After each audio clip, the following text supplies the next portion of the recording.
to deter people from reporting crimes, so we don't want to identify them as illegal aliens. That's bull. A study came out just yesterday. Was it your group that did it? I can't remember. That showed that illegal aliens participate in reporting crime at a greater rate than Americans do. So that excuse is down the toilet. The percentage of crimes being, and then they say the crimes, well, okay, they're just committing crimes among their own. Well, is that any excuse? No, it's not. They're committing crimes against Americans, but even if they were committing crimes only against their own, there are costs that devolve to us as a result of that. Definite costs, incarceration costs, policing costs, all the billions of dollars we spent on police enforcement that could otherwise be directed at other things related to just us, and all the costs related to that, the incarceration costs related to that. Then what about the overall economic costs? Center for Immigration Studies, FAIR, and others have shown that over time, we're talking about hundreds of billions of dollars in costs associated with provision of housing, education, hospitalization, hundreds of billions of dollars at a time when Americans are on the cusp of hitting bad economic times because of the inflationary pressures put on by this idiot administration. This is a perfect storm. We're going to be, I don't mean to be a downer here on a Saturday morning, but you guys know this. I lived through the Carter era. This is Carter on steroids. Carter's a genius compared to this idiot. And we seem to think we can simply print money and take care of all these things. That's going to exacerbate the problem. And we're doing a large part of this because of the costs associated with illegal immigration. It's true. You want to take that question? Yes, question. Yes, go ahead. Yes.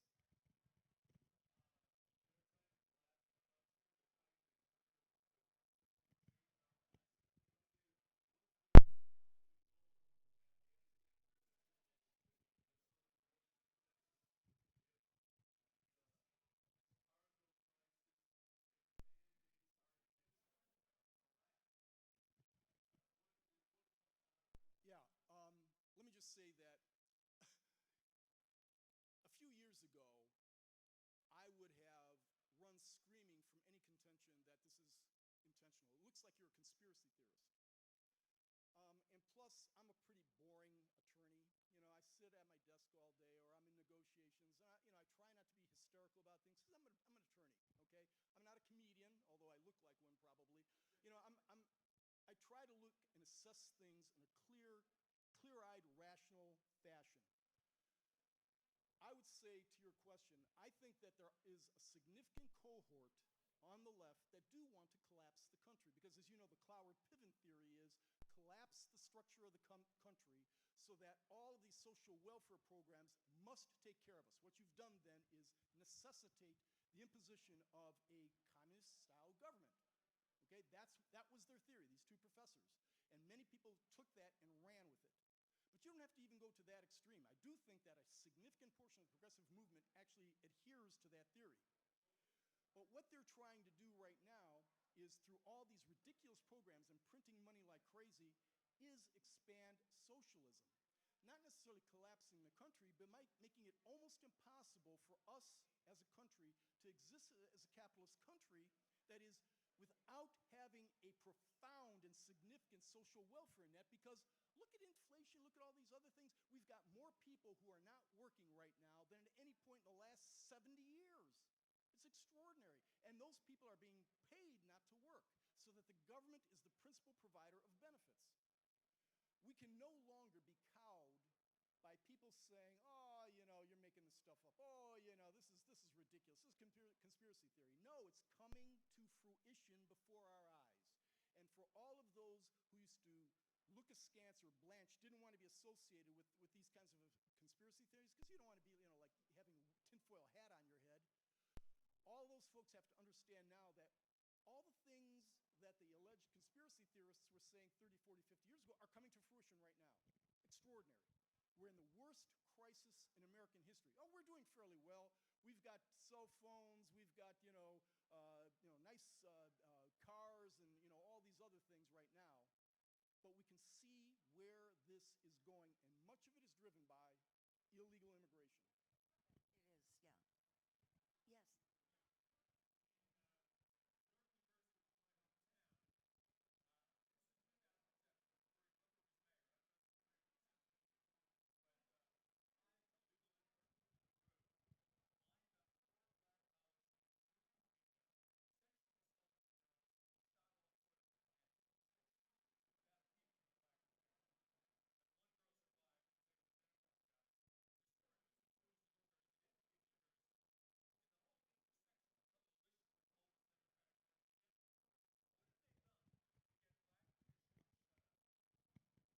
Give them the promise of power. You have some of those despicable people in the leadership sectors of the black community. They are horrendous. I had been in touch for a long time with Marcia Fudge, who was she's now, the idiots get promoted. Marcia Fudge used to be the representative for the east side of Cleveland, my congressperson, okay? I had asked on a number of occasions, why the heck do you support these illegal immigration policies when I can give you hard data on the harms visited upon the black community, more so than others? The black community is harmed more than any other discrete segment of the United States population by this. She lied to Larry Elder on his program when he asked her, have you responded to Commissioner Kirsanow at all? Oh, I've never gotten anything, nothing. I sent Larry a number of letters and the communications from my staff to her staff related to this. Radio silence from her, as her constituents are losing jobs and having their wages suppressed because of her ridiculous actions. The Congressional Black Caucus is only known for having the best party every year in D.C. If you look at the legislation they've sponsored over the last 40 years, it's only naming post offices after themselves. They've never sponsored anything that substantively benefits the United States as a whole or the black community. And they called themselves the Congressional Black Caucus. I didn't call them that, as if they have a particular interest in the black community. They don't. The only interest they have is their little sinecures in Washington. We have to get very angry about this, folks. This is our country, and they're peddling it away to others who have no right to be here. But you can come here legally. That's the whole thing. Why not let them come legally? Why? Because there are certain quotas attached. And because of that, you can't transform the country, as Barack Obama said, fast enough. They want Texas. Remember, they were all excited thinking that Texas was going to go blue. It didn't, because what happened? The Hispanics along the border who had voted 90% for Hillary Clinton in 2016, then in 2020 voted for Trump by the same margin because their communities were the one that was being affected by these illegal immigrants. Well, one of the first Republicans became mayor of, I think it's McAllen. A Republican became mayor of McAllen, Yeah. Texas. It never before had happened, ever. Yeah. So I think they made a miscalculation in that regard. Hispanic Americans oppose illegal immigration, if you look at the data, at a higher rate than other Americans do. But what the Democratic Party is banking on is having an influx of illegal immigrants who they will have vote because they can't, the changes made in our electoral system pursuant to COVID, mail balloting election, let me back up for a second, this is completely different. Back in April of 2020, I believed that Trump, prior to the COVID emergence, was going to steamroll any Democratic challenger for the election. And then in March of 2020, when it still looked like, they still hadn't determined who their nominee was going to be on the Democratic side, but it looked like Biden was going to start emerging because everyone else was crashing and burning, and what's his name from South Carolina had endorsed Biden, the Clyburn, okay? Still, most people thought Trump was going to win. The polling showed that Trump was going to win, all right? And he should have, without question. But in April of 2020, that early, my colleague on the Civil Rights Commission, J. Christian Adams, who is probably the best an analyst, he's litigated election law all over the country. He used to be a member of the voting section of the Civil Rights voting section of the Department of Justice, called me up and said, "We've lost." What do you mean we've lost? The polls show Trump's going to win. He said, the Republicans have been asleep at the switch at the state level when they're making these changes to election law. Unlawful changes, by the way. The legislatures weren't making these changes. The executive was making these changes to make it easier. The Democrats very cleverly figured out that COVID gave them the excuse to have mail ballot elections and all kinds of other restraints on ballot integrity removed. They didn't care about COVID. They cared about winning. And J. Christian Adams, back in April, said, we're done. We've been trying to wave our flag and tell the Republicans, and they have been asleep at the switch. And that's what's continuing to go on. And then with the influx of legal aliens, who's going to monitor that? Who? Tell me. You are being told that you're conspiracy theorists, that you are insurrectionists, and all kinds of other things, if you even wonder whether or not there may have been some irregularities in the election. You have more than 2 brain cells to rub together. You saw what was happening. I was looking at this stuff. Again, I'm a lawyer. People lie to me every single day. Every day they lie to me. For 40 years, people have been lying to me. I've got a pretty good spidey sense from when somebody is telling me something that is implausible. And I watched on election night and saw changes I've never seen. I'm 68 years old. I've watched a lot of elections. And I saw things that I've never seen before. My daughter, who lives in Germany, was watching the same thing and saying that Germans over there were going like, what's going on? But we're not allowed to ask those questions. This is going to be compounded by the influx of millions of illegal aliens. We don't know how many. If they say 2 million, you better believe it's at least 3 million. We have no idea how many are coming to this country or who they are. But rest assured, Democrats think it's going to help them because they put, I never used to say this, but I'm saying it now. From the copperheads to the present, Democrats have put party before country. Thank you. Sir.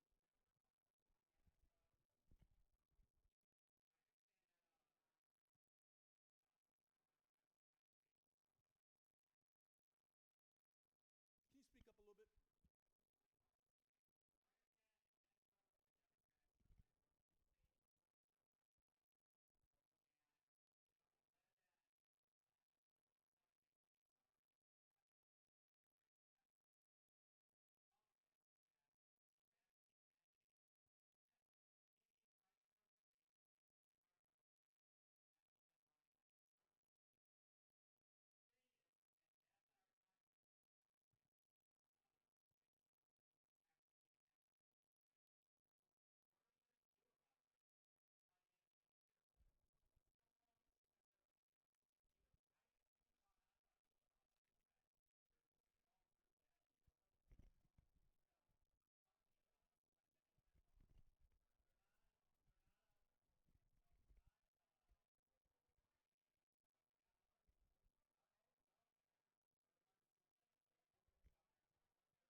Well, the governors aren't doing that. The governors are welcoming them.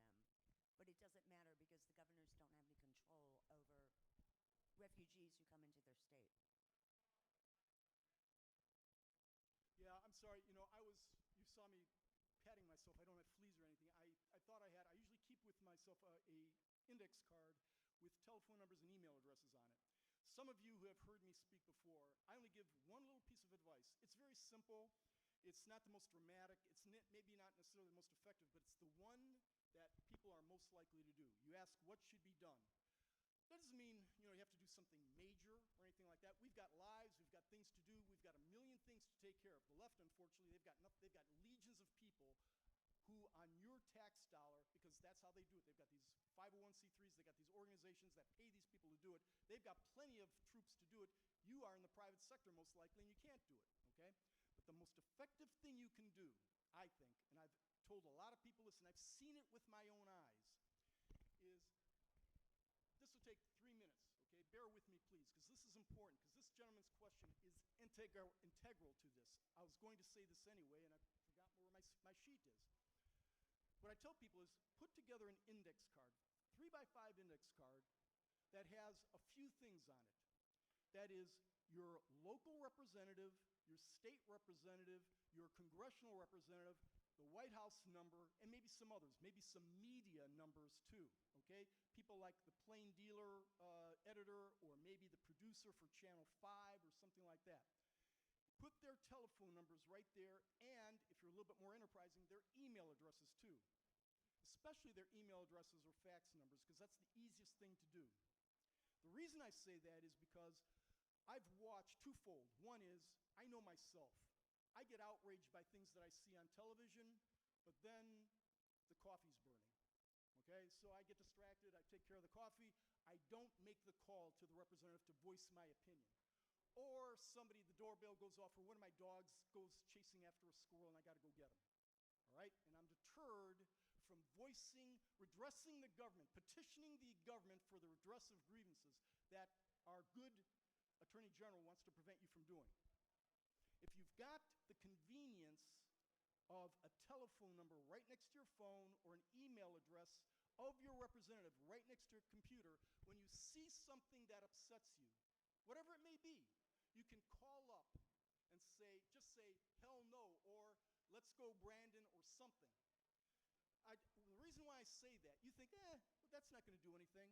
I have seen with my own eyes the effect of this. I'll give you an example. I'll give you the reason why I think this is important and why it works. I used to live in Washington when I was a member of the National Labor Relations Board, and on your tax dollars, I had a chauffeur on the National Labor Relations Board. It's ridiculous.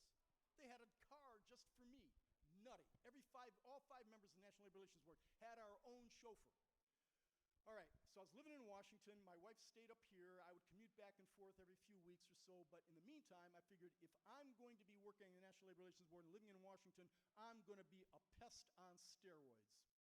So around noon every time, I would go off, I'd call my chauffeur and say, fire up the car.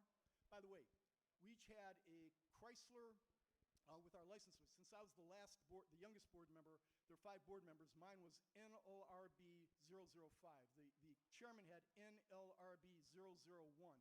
I asked them if I could make mine, as you know where I'm going with this, change mine to NLRB 007, which they did on your tax dollars, okay? So we go up to Capitol Hill, and remember the McCain bill, the initial one, back in 2007 and 8 with Kennedy, that atrocious bill, immigration bill that they sponsored? It was horrendous. I was incensed, so I went up on Capitol Hill every single day and lobbied people. It's my house, we paid for it, and I opened up the door, and I still remember, you know who Chip Roy is, the congressman from Texas? Chip Roy used to be an aide to, I think it was Lamar Alexander, before he began running for Congress, and Chip told me this. He said that the guys at the metal detectors, the security guards in Capitol Hill, in the various office buildings, when you go into the buildings, there's the metal detector there and there are guards there. He said that they were told that when I show up to call upstairs to let them know I'm coming. And then the doors would start closing. I actually saw the doors closing. I didn't know why, but they had been alerted. Make sure we don't get burdened by Kirsanow coming and haranguing us. Well, before that happened, I went there and I saw phones were literally ringing off the hook during that period. This bill was supposed to pass very easily. Remember that? No one even knew about it. Everyone was supposedly in favor of it, and you guys went crazy and called, and that bill crashed and burned. There was another similar occasion to that, when the phone ran off the hook because people were sufficiently incensed, and that bill crashed and burned. Yeah, Congress gets billions of dollars in lobbying funds and stuff from all these big organizations, but those guys only have one vote. When you guys make your voices known, they will sit there. I've seen it where in the foyer, the entrance to their offices, there's some poor person who answers the phone, and they sit there and they have a ledger. And they actually put down, they've got different issues, let's say immigration, yes, no. It's that simple. They don't go into any great explication. And when they get a phone call, they put down in the yes column, I'm in favor of the immigration bill, no, I'm against the immigration bill. During that particular lead up to that consideration of that bill, overwhelmingly people were calling and saying no, no, no, no, no, and that bill crashed and burned. And I saw another bill to which that happened too. We have a remedy, we have the ability to affect this, but it's as simple as, as I said before, I've been in a situation where I see something on TV that enrages me, I'm going to say something, and then, I got to go deal with my dogs, and I forget about it.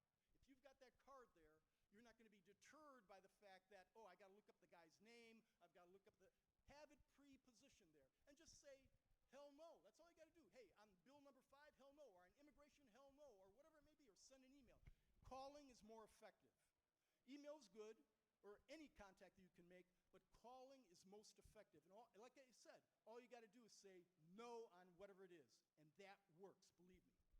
Well, I want to reiterate what Peter said, because before I came with FAIR, I had my own immigration group in the state of Missouri. And I can tell you, between two women, myself and another woman from St. Louis, we killed 4 in-state tuition bills. Now,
Change his mind, or some of these other dyed-in-the-wool, immigration, urban borders folks. But you get the folks on the cusp, and those guys are the ones we need to change. So I know we've been going for a while here. Any other questions I'm happy to take. This is an important topic. But let me just say, of all of the issues facing us today, it's hard to say which is the biggest crisis. Is it inflation? Is it COVID mandates? Is it Afghanistan, the increased terrorist threat, the abdication of our responsibility, our leadership obviously? Is it energy policy? Hard to say which one is the greatest immediate threat, okay? Immigration clearly is one of those. Without question, it has a long-term effect on whether or not we remain a sovereign republic, because they're trying to Barack Obama, the one thing he didn't lie about is a desire to fundamentally transform this country. And the Obama folks are still in charge. So if you have any other questions. If anybody has questions, I can bring you the microphone.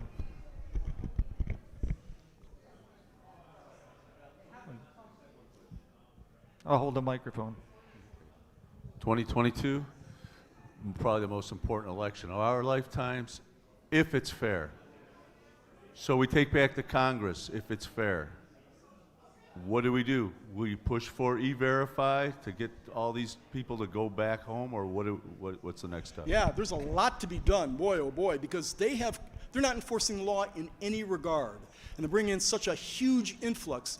I mean, if it were up to me, I would take draconian measures, but it's not up to me.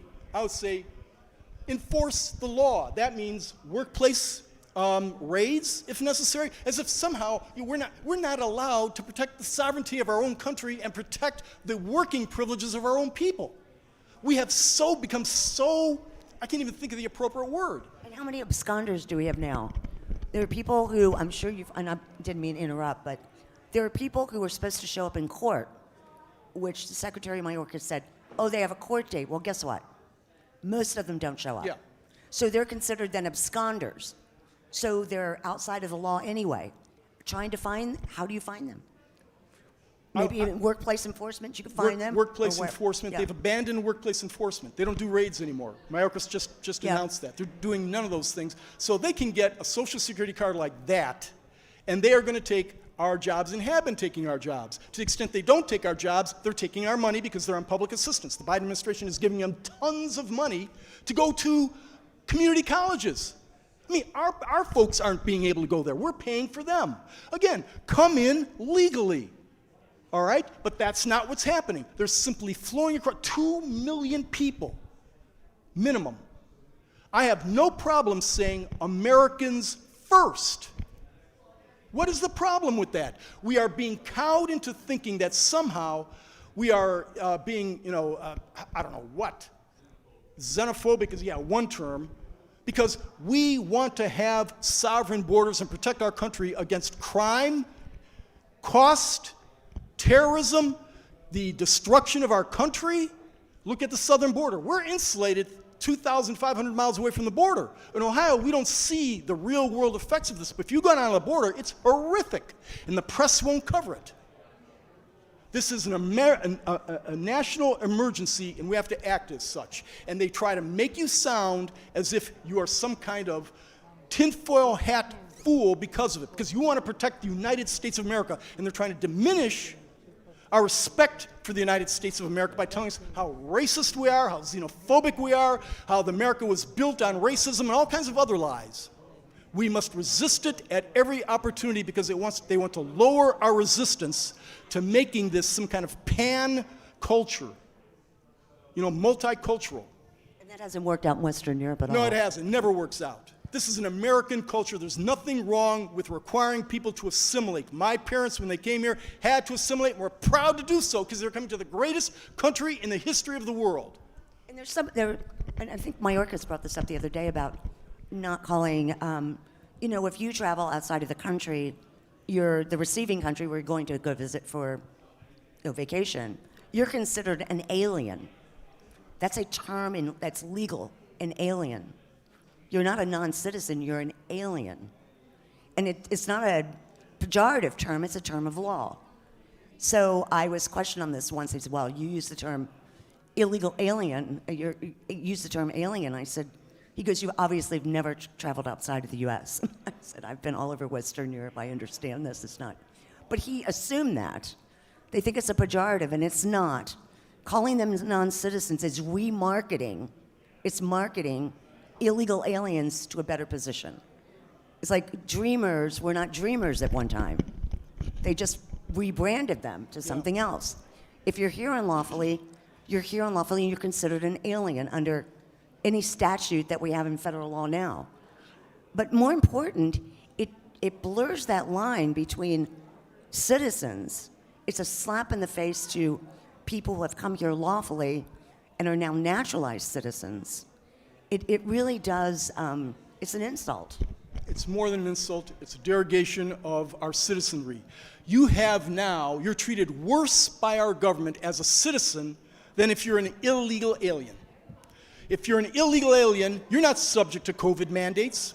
You're not going to lose your job because you haven't gotten a vaccine. You don't have to wear a mask. They don't even test you. We're bringing in millions illegally, and then they put them on buses and planes and disperse them politically throughout the United States to turn the country purple or blue. and they don't require anything of those individuals. No proof of who they are, no proof of vaccination, but you have to be, and you know that thousands of Americans are losing their jobs because they have not gotten vaccinated and aren't providing proof of vaccination. Then they try to lie to us. Every one of us knows these lies. We heard it instinctively when last week they told us that Southwest Airlines had all kinds of problems because of weather. Southwest apparently was the only one affected by weather, not American, not Delta or anyone else. We knew because we're smart enough to understand. In other words, we have an IQ slightly higher than Joe Biden, which means my dog's IQ, that this is an implausible explanation. And sure enough, information comes out saying that the pilots had called in sick. It wasn't an organized one, but they exercised their rights as Americans saying, let's go Brandon. And that's happening throughout the United States now. Trucking, the same thing. They're going to try to tell us, now, we do have a supply chain problem, but it's being exacerbated by the fact that truckers aren't taking some of these things. I'm a labor lawyer. I see what's happening. You cannot tell me lies. When I see a 28-year-old moron from MSNBC trying to tell me what's going on, I say, get the heck out of my face. You're destroying this country because of these perpetuation of lies. You've got an idiot in office, doesn't know what he's doing, except he's hurting the United States of America. So every time you think something's wrong here, trust your instincts. Every time you get upset because an illegal alien's taking a job, or illegal alien commits a crime, or illegal alien's draining our resources, you should be upset because the United States of America is thumbing their noses at American citizens who paid the tax dollars to make the greatest nation on earth function. Exactly. Alan, you come down here. I've been asked to have the microphone on this side to keep away from the speakers for the feedback. So I'll hold it here. Great to have you today speaking to us, Peter. I think if you look at the room, unfortunately, it's our generation that's here. You know, people that are 10 years younger than I am, as you are, and younger, you know, down in there. I think anybody over 55 maybe, you know, shares this concern, but I know my children have pretty much lost their sense of direction, and it's very heartbreaking. So I don't know if there's some panacea there that you might be able to suggest. Yeah, all of this is interwoven. It is true that among millennials and younger, they're all on board with the open borders agenda. Not all on board. I mean, a significant cohort of them have no problems with this, and they think that you're xenophobic, racist, or some other kind of term because they've been taught that if you want a secure border. They think it's racist because most of the people coming across are black and brown. They've been taught this in our schools because our schools aren't even teaching reading, writing, and arithmetic, but they're teaching indoctrination. One of the things I'm involved in, some of you know, is the critical race theory debate. I got involved in it before anybody knew what was going on because I happen to be on the Civil Rights Commission. What I say to a lot of people is, if you want to know what the left has in store for America 5 years from now, come to a Civil Rights Commission hearing today. That's where they try out their lunatic ideas, which then, they're a lunatic then, but then they become mainstream within 5 to 10 years. We are telling our young people this nation is not worthy of being defended because it's so racist. And we become lax, and we become defensive in thinking, we even start to wonder about ourselves. Am I a racist because I want us to have a secure border? And then you won't speak out. They want that. They want you to think like that. You have every single right as being paying taxes for the last 5, 10, 20, 30, 40 years for pledging allegiance, serving your country in the military. You have every right to say, wait a minute, we have laws. We're the most generous nation on earth. If you come through legally, yeah, you may even get welfare benefits, but we get to determine who comes in, when, and, you know, and how many. Exactly right. But they're not doing that. They refuse. The first order of government is to protect the sovereignty of the country. Without that, you don't have a country. And they're not protecting our sovereignty at all. They're undermining our sovereignty. They're working against the United States of America, period. Another Folks, question? it is almost noon. Another question? Oh. Last question? Any other questions? Okay, so feeling pretty powerless to stop this. I was driving to Tennessee. I saw 6 buses the size of Greyhounds, but they were very different, all white, no markings. The windows I could not see through, 6 of them. I kind of looked in some of the windows as I was passing them, and it was Hispanics, So I was pretty sure it was 6 busloads of Hispanics headed to Tennessee. I felt very, very powerless. What do I do? I'm pretty positive this is the ones they picked up in Texas, and they're, like you said, spreading them across the nation. But when they drop them in these cities, where do they go, and what do we do to stop it? Yeah, where they're going is to a large, and I've seen some of this. Some of these people are living on the street. Some of them are just simply pitching tents all over the place. You see what's going on in California. But what they're doing to a large extent is you hear about these charities, and some of these people that work for the charities are very great people. I mean, they really are, no doubt about it. They're very open-minded and open-hearted people.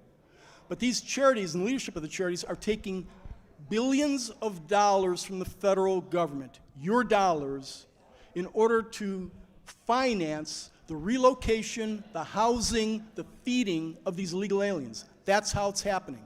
You have planes being flown. That's the federal government. That's your tax dollars flying these people all over the place. Buses, as you indicated, dispersing them throughout the United States of America. That's your money.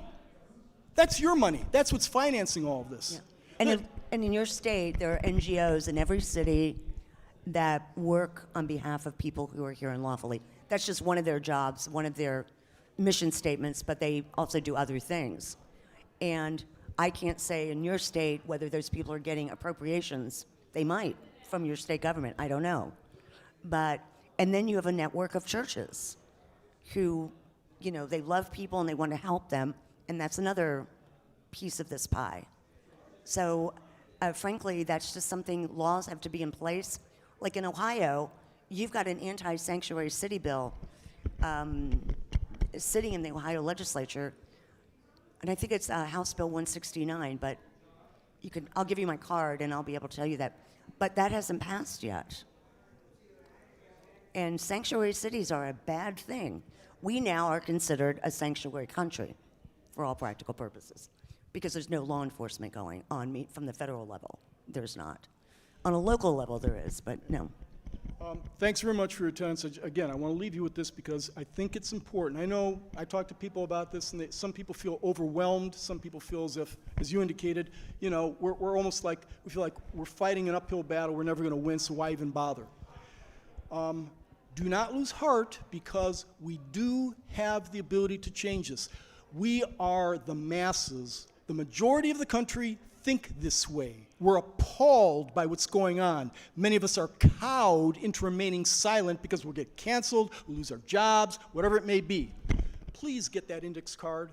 If just 10 of you do what I just said, 5 of you, that'll have a major impact. And I know you hear people like me saying that all the time. If just one of you contribute to such and such, it'll, save a poor child or a dog or something like that. And you go like, yeah, right. I'm telling you, I have seen it with my own eyes. It works. Just the people in this room taking that action and then calling. I know it's hard. The switchboard operator, I wish I had the number with me. Maybe it's in my car. But just find out Google White House switchboard and Google House of Representatives switchboard, 202, blah, blah, blah, whatever it is. And make the call. All you have to say, you don't have to be extremely, articulate or anything. Simply say, no more illegal immigration, or no more, whatever it may be. Do that, and they'll make a little check there. And then every week, that guy's going to look at those check marks pertaining to a particular issue, and he's going to go, I think I'm in trouble. Yeah, Nancy Pelosi wants me to vote a certain way, but if I do, I don't have a job anymore. That's why that bill, those $3.5 trillion bills and things like that, that's why they're stalled. Because Sinema and Manchin are getting holy hell from their constituents. And they're not going to sign on to this lunacy. If the people in this room do the same thing, we can prevail. I know it's an uphill battle. We're going to lose more battles in the next 4 years than we win. We will. Because they're going to try to steamroll things. But here we are only 10 months into this term, and they can't get their major initiatives passed. So we do have a lot of power here. We've got the ability to change this. Because they can't get it through Congress, they're trying to do it administratively, but guess what? The next time Donald Trump is president, or maybe it's Ron DeSantis, who knows who it is, those executive orders can be reversed just like that. They have to be placed into law, and that if Trump made any mistakes, it's that he didn't have some of these executive orders, and he wanted to make the changes as quickly as possible. Thank goodness. But you got to get these laws passed. You can't simply do it by executive order because then it can be rescinded just as easily. So please do that. Make a phone call, whether it's this giant monstrosity. We're over here, we have runaway inflation, and we're going to spend $3.5 trillion on what? Critical race theory and all kinds of other lunatic projects. Amnesty. Amnesty and all kinds of other things. Please do so. By being here on a Saturday, I know you've got the energy to do it. I'll take another question.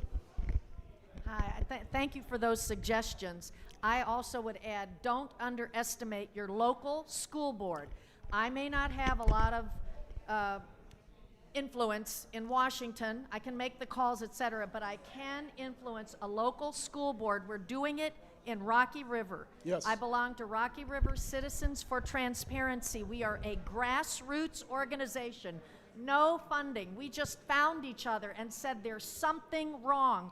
We discovered the the JEDI program, equity, DEI, diversity, equity, and inclusion. I know I'm preaching to the choir here, but you have to go in and dig around, influence your local community first. And what we found out is CRT is not just in our schools. It's in our library. It's in our city council. It's in our police department. Yep, it's everywhere. This has to be stopped, and you can do it on a local level. You can, but Yep. you have to get involved, and you have to talk. This is my final statement. Talk to your neighbors. That's what happened. We just started making calls and said, did you know? And when you discover what critical race theory is, sometimes you have to do a quick education process. It's not that hard. Yeah. We know what it is now. Yep. The word is out. And you've got to get involved locally. And if you're from Rocky River, vote for Corrigan, Rouser, and Barchi because they're the true conservatives. Last thing, there's a lot of people out there in your local community that may have an R behind their name. Be very discerning. They're not all conservative, and some of them are very wishy-washy about this critical race theory stuff. They're caving in. Be discerning, look into the people, and get involved in your local community. Those are all outstanding points. Critical race theory is the ideological understructure behind, it gives the justification or the excuse for them to bring in all these folks. They're trying to say America is awful, America is racist, and if you object to these black and brown people coming here, you are racist. And people are sufficiently cowed by this. People of goodwill, they don't want to be considered racist because America is not a racist country. It's even hard to even say that because, oh my goodness, Don Lemon will say, whoa, what are you talking, where have you been? America has racist problems. There are racists in America, but it's the greatest nation in the history of the world. But it's the only country that fought a war to stop slavery. This is nuts. But that's what critical race theory does. It tries to cow you into thinking that we're so bad that we can't object to having an influx of people into this country. Critical race theory is the greatest threat, in my estimation, to the continued viability of the United States of America because it changes fundamentally who we are and how we relate to each other as citizens and how we relate to our federal government. Big problem, and it is the understructure, as I said, for bringing in all kinds of illegal aliens. Must be resisted under all circumstances. I got involved in critical race, I'm on the Civil Rights Commission. I was trying to blow the whistle on this and wave my hands as hard as I could years ago on this, saying it was coming to a community near you. It's here now. It's structured. Now, the good news is this week, the Ohio Board of Education rescinded Resolution 20, which would have... Many of us were working on this from the very beginning. I crafted a bill. By the way, there are two bills, SB 327 and I can't remember the name of the other one, that would ban the instruction. I had a little bit of involvement in drafting some of this.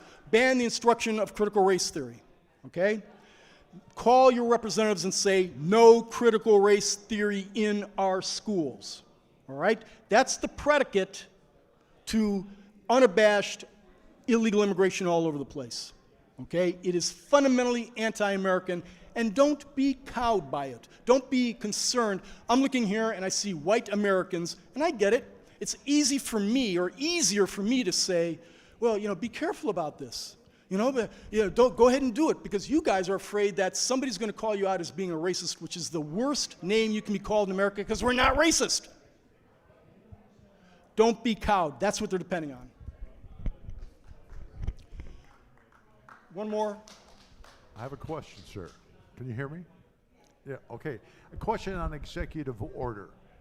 As I understand, October 13th, Governor DeWine can no longer just arbitrarily mandate executive order because the state of Ohio legislature limited him in doing that. Now, a mandate has to be based upon existing state law. Okay, there is no existing state law which sanctions him to do that. So I'm wondering if you could elaborate a little bit or provide some more information. Yeah, I'm not necessarily the best on this. I know just enough to be dangerous, but you're right. Essentially, the executive, meaning a governor, can issue certain executive orders that have an underpinning contained in existing legislation or the Ohio Constitution, okay? He can't simply say, everybody's got to wear tinfoil hats, okay? Or everybody, like Woody Allen said in the movie Bananas, wear their underwear on the outside, okay? He can't simply do that. It has to have a basis in existing law.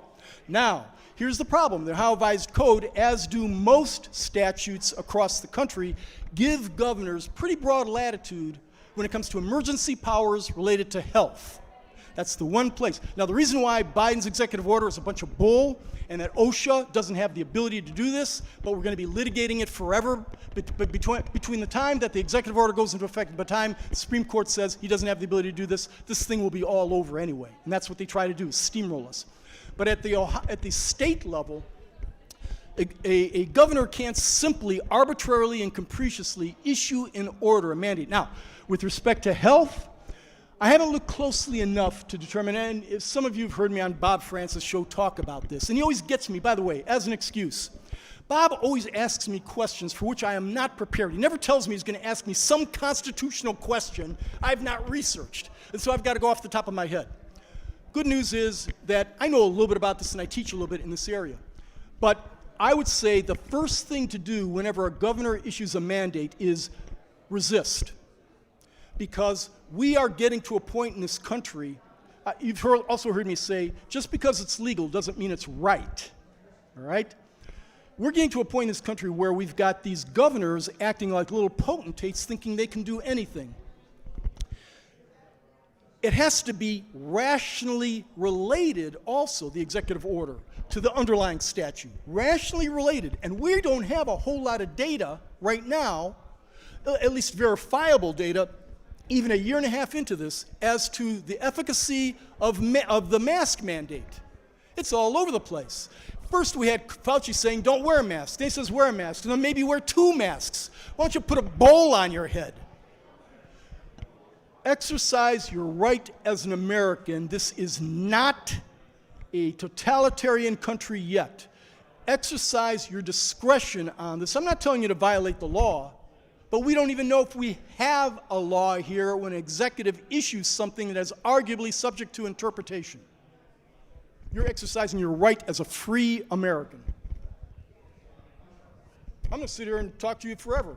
This is important stuff. I'm watching YouTube, the protests going on in Europe over the mandates. Italy, violent protests, Holland, England, everywhere.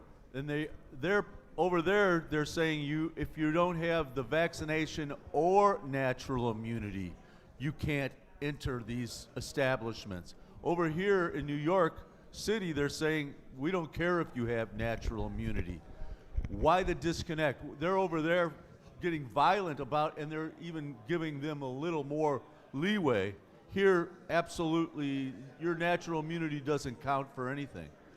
Yeah, that's an embarrassment to the United States of America. That those countries, many of which are socialist, their citizens seem to be exercising their franchise as citizens to protest against things that don't make any sense. We unfortunately, look, I got the vaccine. I thought it was best for me. My wife got it also. I'm of that age. I'm hopeful that it's protecting me, you know. But simply because I got it doesn't mean I want you to get it or mandate that you get it.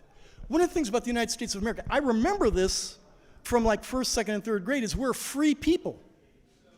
But we've got people mandating things. Mandates? When did that get into our lexicon? When did that become even something that we would tolerate? I get certain mandates in emergency circumstances. I get it when it's arguably within the scope of law, as you indicated, that a governor or someone may have. But when you have an addle-brained president who can't spell mandate, saying that everybody who has a company over X number of employees must have vaccinations. What? Again, this is the United States of America. We are a free people. And so even though I think an argument may be made for these mandates, ask yourself why we as free people, taxpayers, must be subjected to mandates on the penalty of losing our jobs when 2 million illegal immigrants come here without it. Tell me that. That is a denial of equal protection under the law. Thank you. I want to have the microphone. Appreciate you coming. So wonderful to have Mr. Kirsanow this morning. And, you know, honestly, if I didn't jump in, we're due for a break time. You could entertain him. We'd be going forever. But he does have someplace to go. And so we have a stairs for this. Oh, I should bring them in. This is terrible. I do have stairs. We had set this up so late last night and literally didn't get everything done. But there is a set of stairs here. Now, what we got going on is a break here. Kimberly, Fletcher, Moms for America will be on at 12:05. So take 5 minutes, and don't forget to get Gilbilly's food. Buy raffle tickets because we are raffling off some books, and we're going to come up here pretty quick and raffle off something. So main stage is going to be Joyce Mucci next. So watch your schedule. She's going back to the main stage. And we are live now on YouTube. So if you go to the Convention of Conservative Club's website, you will see the live stream. So if you go home or something, just keep watching us.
Okay, my name is Kimberly Fletcher. I am the president and founder of Moms for America. We are a national organization headquartered actually in Ohio. I founded the organization in 2004, and we are a national movement of moms to reclaim our culture for truth, family, freedom, and the Constitution.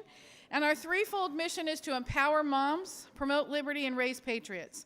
If you've been seeing a lot of these videos go viral of moms standing up in school board meetings, we work with those moms, or they are our members, or they're within our network. Moms for Liberty is a wonderful organization. We work with them as well. They just started their organization in January, and they're everywhere, and it's fantastic. They've got chapters everywhere. One of the things that we do is on the Empower Mom side, we want moms to understand what it is that we're facing. So there's a big picture here, and it's bigger than what we think, but the solutions are much simpler than what we know. And so here's one of the big things that moms don't know. When we go into these school board meetings and we're fighting all of these issues that are coming at us, that are threatening our children, we're actually paying for the oppression. Our tax dollars are being used to pay for these lobbying organizations to go out there and basically lobby against our parental rights and endanger our children. So to give you an idea of some of the things that are being pushed, I have a picture. Can you pop up that image that I gave you? See if it comes up. I can't see if it's coming up. So there are agendas that are going on right now, but they've been going on for a really, really long time. And one of them is really the main objective is to completely destroy our constitutional republic. That is the main objective. And they're doing it through various different means, and they've been doing this for a really, really long time. There is a communist Marxist movement that has been going on in our country while we have been living the American dream. We have forgotten to preserve and protect it, but they have been fighting actively every day to dismantle it. So they do it through the schools, they do it through the teachers' unions, they do it through a myriad of ways. So I'm going to just read to you. There's a book called the Communist Manifesto, and I'm sorry, that's the document, Communist Manifesto. There is a book called The Naked Communist by Cleon Skousen. And in it, he has 42 goals of the communist movement. And in 1965, it was introduced into the congressional record. Actually, that's 56. Anyway, it was introduced into the congressional record. You can see it in there. If you look up communist goals, congressional record, you'll be able to see it. I'm just going to read just a couple of them that are dealing directly with things that we're seeing right now that our children are being exposed to. One of the goals is to get control of the schools. Use them as transmission belts for socialist and communist propaganda. Soften the curriculum. Get control of teachers' associations. Put the Communist Party line in textbooks. All of those things have already happened. Do away with all loyalty oaths. Pledge of Allegiance, the national anthem. Don't stand for the flag. Don't stand for the national anthem. Use student riots to foment public protests. A lot of these, the Black Lives Matter and these other radical associations that are out there, it's mainly white college kids from suburban areas who are coming out and creating all this destruction in these black communities where these families are now left with nothing. And we have a lot of videos of where that happened, videos that went viral of mothers saying, this is what you're about, this is what you're doing. And then those kids just go back to their little suburban communities and go to school, and we're paying for it. We're paying for their free college. We're paying all the time that they were not in school. They were out protesting and rioting. Infiltrate the press. Gain control of key positions in radio, TV, and motion pictures. Check, check, check. Continue discrediting American culture by degrading all forms of artistic expression. Well, I just saw the other day a painting that went for $5 million that was a picture of I think it was a purse on a white black platform. Anyway, okay. break down cultural standards of morality by promoting pornography and obscenity in books, magazines, motion pictures, radio, and TV, and in our classrooms. Present homosexuality, degeneracy, and promiscuity as normal, natural, and healthy. And do you have that image that you can put up on the screen for me? So this is all of these things are being done in our schools, not only in society, but in our schools. So if I have been saying for years, the moment that moms find out what's going on in our public schools behind their backs that has been kept from them, there's going to be heck to pay. And that's what's going on right now. So last year, moms were told, we're going to do classrooms in your home, but don't look at the screen. Stay out of the room. That's a private situation. You don't need to see, nothing to see here. The children that were actually in the computer classroom in their home on the parents' computer were kind of bullied by the teachers. Make sure your parents don't come in here. So they're trying to separate parents from their children. They're often pushing curriculum that makes parents old fuddy-duddies. The Constitution is worn out. It needs to be redone. Let me talk if they mention the Constitution. I remember I was in Washington, D.C. during the Kavanaugh hearings, and I was in the basement of the Dirksen office building, and there were a group of Antifa feminists that were over in the corner. And you know the difference between regular feminists and Antifa feminists, because Antifa feminists wear black from head to toe. And so one of the women came over to me, and she said, she looked at her clothes, and she said, well, obviously, we don't agree. And I said, we may agree more than what you think. And she said, well, I just have a question. Can I ask you a question? And I said, sure. And she said, why is it that you support this man? And I said, because he's a constitutionalist. He's going to defend and protect the Constitution, and that's all I want. And I said, well, can I ask you a question? And she said, sure. And I said, why are you so opposed to him? And she said, well, I was opposed to him long before I found out about this. And I said, why? And she said, well, abortion. And I said, so it comes down to that. So I asked her, I said, what if none of this is true? And she said, what do you mean? And I said, what if everything that's being said about this man is a lie? And she said, well, it doesn't matter. And then there was another woman beside me who was a regular feminist because she wasn't dressed in black from head to toe. And she started talking about how we needed ERA and we needed all these equal rights. We needed this amendment in the Constitution. We needed to protect women so things like this didn't happen. And I said, ma'am, we absolutely do not need ERA. We already have equal rights protected in the Constitution. It is the great equalizer. And I reached down and I pulled out a Constitution because I had a box of pocket Constitutions with me because I'd been passing them around to members of Congress just in case they forgot what it said. And so I went up to her and I said, well, here's the Constitution right here. And she said, I don't want your Constitution. And I said, ma'am, this is the Constitution. And she said, I don't want it. And I said, ma'am, this is the Constitution of the United States. It's everybody's Constitution. And she said, I don't want your propaganda. And I was like, okay. So I realized, okay, so where does this come from? Okay. So I'm going to tell you that just about everything that we're facing is coming from teachers' unions. And the communists were very, very smart years ago when they sat down. They have it right here in their list of let's gain control of the teachers' associations. When you can gain control of the teachers' associations, you can gain control of the children. And every major, horrible, awful dictator out there knew this, did it, and created havoc in their countries because of it. Mao Zedong, Adolf Hitler, Stalin, Lenin, all of them. They knew if you can have the children, you will have the future. That's what their goal was. Well, we are dealing with this right now. And all this time, we've been entrusting our children to these schools having no idea what they're exposed to. So there's a flyer that went around to all the schools called the Genderbread Person. And all I have to do is walk into a room with moms and say, this is what your child has most probably been exposed to. Because it went to every classroom in the country, public schools, private schools, you name it. And it is a picture of a gingerbread cookie, if you will, and a gingerbread person created by some guy who calls himself the metrosexual, and it has your brain, your heart, and your genitals. How you feel, what, you know, are you a boy or a girl today, who you love, and what you were born with. And they share it in the classrooms with the teachers. They encourage the teachers to share this in the classroom.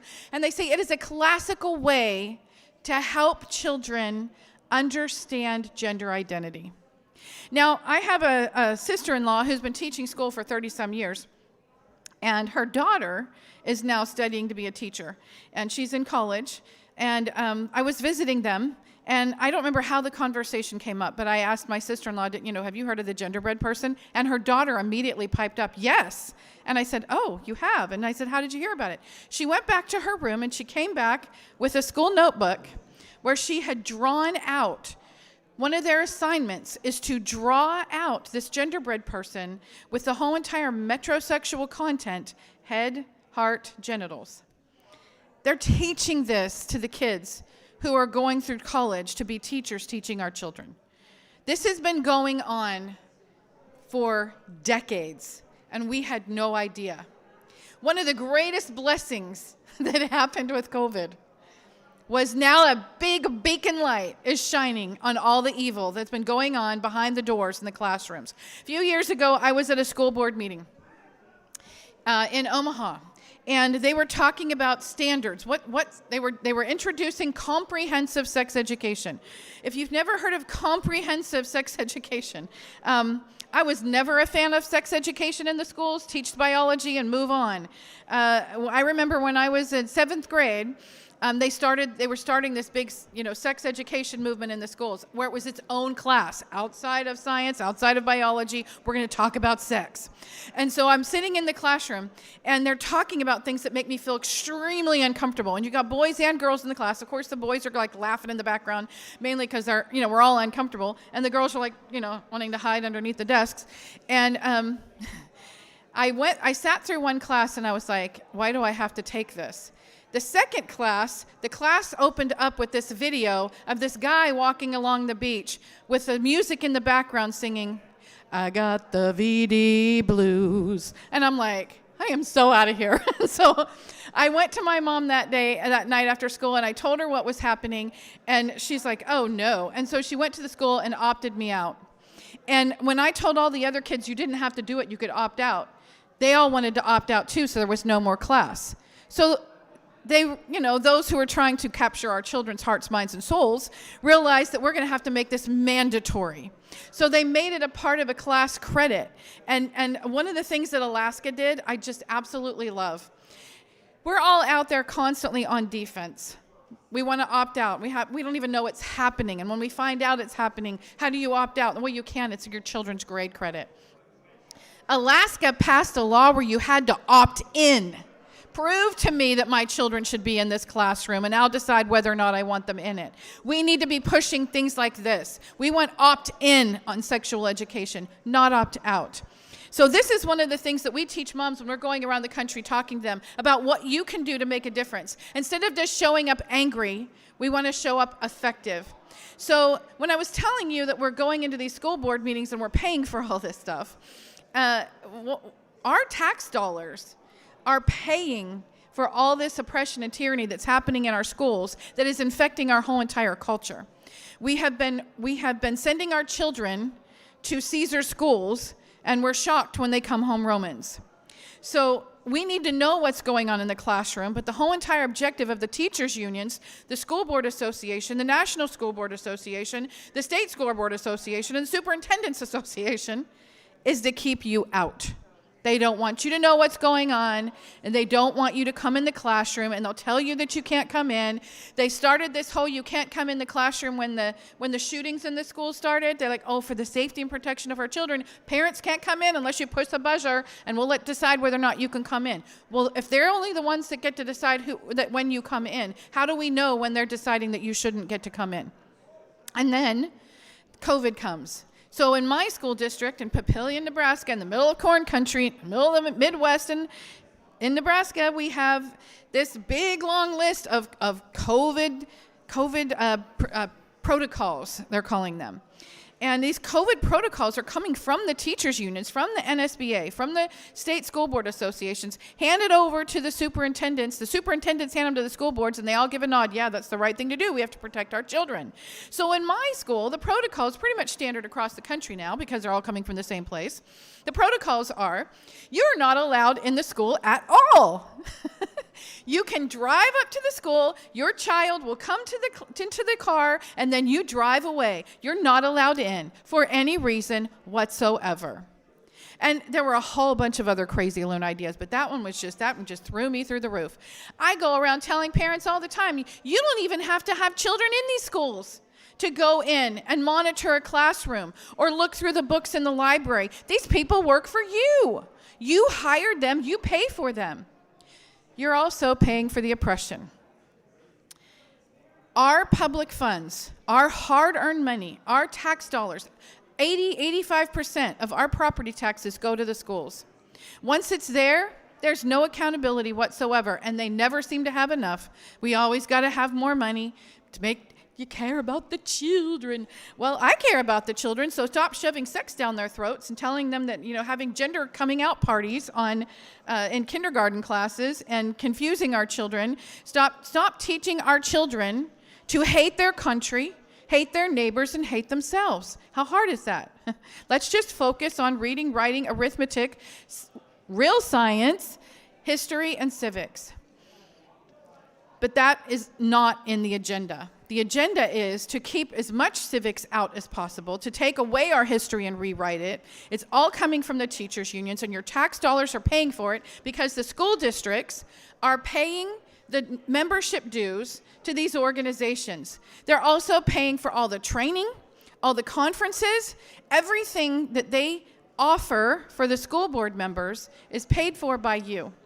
So we have a letter that we're sending out publicly, signed by moms all over the country, some in Congress, some in state legislators, leaders of organizations, encouraging mothers to get FOIA requests, submit FOIA requests to your school district to find out how much money your school district is giving to the National School Board Association, your state school board association, your superintendents association, and the state boards of education. What of your money is going into that? And then we are encouraging them to show up in the school board meetings, and for their 3 minutes, let them know this is how much money you're spending, and we want it to stop.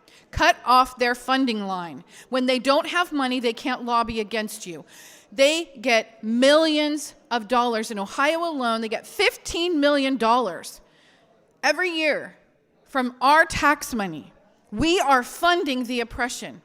And at some point in time, I'm going to address the 16th and 17th Amendments because they're going after us from Washington, D.C. as well, and they're using our money to do it. And if we can repeal the 16th and 17th Amendments, it's like popping a balloon and that inflated bubble goes away overnight. We've got to take away their funding sources. So we're starting locally because locally, I've been saying this for 15 years, everything is local. We don't get on a bus, a car, a train, a plane, and go out to Washington, D.C. to vote for anything. We do it in our own backyards. There's nothing more local than home and family and very next to school. And then your school, your community government, state boards, your state board, your county board, your city council, and then your state. You do not have to give up your lives to fight these things. There are simple ways to do it. And I talk to moms all the time about clear messaging. I went to a school board meeting 3 years ago, which is when we started our school board project, because I was like, oh my gosh, we have to help these moms. Because when comprehensive sex education started to come out, and they were talking about gender parties, and this was when I was at Omaha. So I'm sitting in the Omaha school board meeting, and they're talking about these standards that they're going to be putting on our children, thrusting on our children, and they're literally sitting there having a conversation. What grade level do we introduce dental dams? 4th grade or 5th grade? And I was like, dental dams, what's that? So I look up on my phone and I was like, what? Do you know what a dental dam is? It is an apparatus you put in your mouth to aid you in anal and oral sex. At what grade level do we possibly need to have that in any school? So I'm like beside myself, and I'm leaning beside the mom beside me, and I'm like, this is what that is. And she's like, what? So the school board members are sitting there talking about this, and the assistant chairman of the school board says, okay, I know, we have to have these conversations, and I know it's difficult because it's on public TV and my daughter's home watching. You could have heard the audible gasp in the room. You're embarrassed to talk about it because it's on TV where everybody can see it, and you're worried that your daughter's watching it, but you want to shove it behind a closed door and put it into our kids' heads? No, this is not okay. One of the moms got up. The one that was beside me, God love her. She had her 3 minutes. She started out really, really good for a whole minute. And then she just lost it. And she's like, you're all gonna burn in hell. And I was like, oh no. You're of the devil. You're doing the devil's work. And I was like, everybody that spoke before her wanted to hide under their chairs. And everybody that was going to speak said, never mind, we're good, So I wanted to help moms know that you're powerful, but you need to be articulate and you need to come armed. So I'm going to run through these really quick because apparently I have 1 minute. How fast can I talk? Okay. Branding. Branding is powerful. You do not have to be at every school board meeting, but you need to be present at every school board meeting. When you have branding, and you come in your Moms for America, your Moms for Liberty, whatever t-shirts, make it local, make it about your community, and put moms on it. If you're a dads for, whatever the county is, whatever the school district is, Liberty, whatever. And you come and you wear these shirts.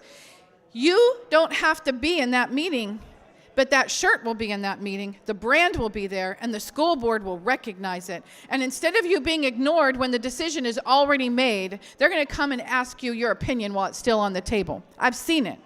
Next thing. Moms for America. Oh, you have it? Oh, okay. All right. Hang on. Okay. All right. We're going to watch a video. 1 second.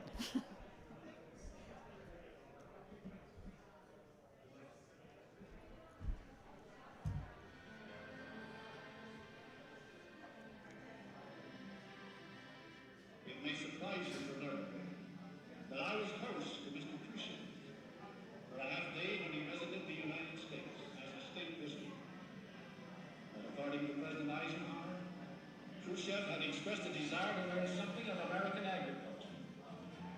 And after seeing Russian agriculture, I don't understand why.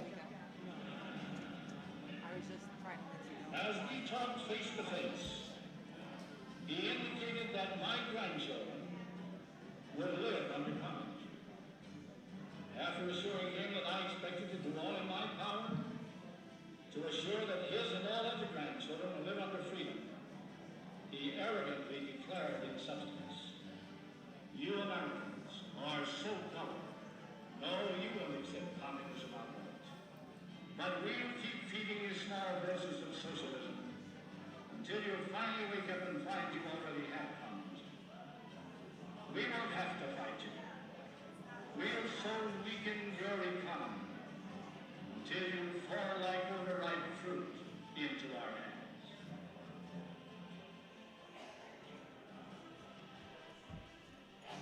So kind of unsettling, huh? So you realize now that we've been in a war for decades, and we didn't even realize it. And now it's right in our faces, and we're on the front lines. And I tell people this all the time. We are in the middle of a mom-led revolution, and Moms for America is right on the front lines, helping every mother out there that we can possibly reach out to help them to be effective and powerful in this fight. Because we have to fight, but we have to fight smart. And this is beyond ideas, but I don't want it to go to guns. So there's a middle ground where we have to stand up strong, but we have to know what our rights are. We need to know where they come from, and we need to know how to effectively exercise them. So one of the things that we do, it's called it's the core, our signature program. It's called the Cottage Meeting Project. And it is small discussion groups. It's like Tupperware for Liberty. Small discussion groups in your own home, where you invite your own friends, family, and neighbors, and we provide all the resources for you to go through this 12 presentation series We also have it online, so you can watch the ones that we've already had, they're recorded, or you can join us live and have discussions afterwards. And in January, we'll have a plug and play where you can invite these friends and families into your home. Jolene, who's one of our vice presidents, she teaches the classes, she's phenomenal. And she'll put in the video, the DVD, she'll do a 30, 35-minute presentation, and then you talk about it. These are life-changing, because what we do is we give the story, the heritage, the history that has been stripped from us back to moms. And it's like, gosh, when you know what America's supposed to look like compared to what it does now, you're like, hey, how do we get back here? And we tell them that too. So the communists, okay, let me just say, there's no church in communism. There's no God in communism except the communism God. There is no family in communism. They are working to split you apart because they can't have the children if you all are in the way. There's no individual liberties in communism. There's no private property in communism. My daughter came home one day, and we call her our token liberal, God love her. She's not really, but she thinks she is. Anyway, so she came home and she was talking all about socialism and what a great idea it was. And I was like, okay, well, you want to have a conversation? And she's like, what do you mean? I was like, you want to have a real conversation? You know, let me see if you really think communism is socialism is a great idea, and we'll have a conversation. And she's like, okay. I said, hand me your phone. And she's like, what? I'm like, you said you'd do it. She's like, okay. So she hands me her phone, and I said, okay, from now on, I am going to tell you what kind of phone you can have, how many hours you can have on your phone, what apps you can have on your phone, when you can use those apps, who you can talk to, and when you can talk to them, and how long you can talk to them. That's about as far as I got when she said, give me my phone, socialism sucks. So we don't have to spend a lot of time explaining what socialism is. We can just show them. And this is the same thing we show moms. When we can tell moms what socialism is about, they don't want it. So I talked about branding. We need to make relationships with these school board members instead of just going in angry. You know, invite them to lunch and say, you know, I'd really like to talk to you about some of these issues. Thank you so much for serving. Can we talk about some of these things? We encourage moms to get involved with the cottage meetings so that they are armed and prepared. And then all these moms who are out there doing this research, instead of showing it up and shaking it in the hands of the school board members, say, you know what, I don't know if you guys know this, but I found this and I couldn't believe it. I'd like to share it with you.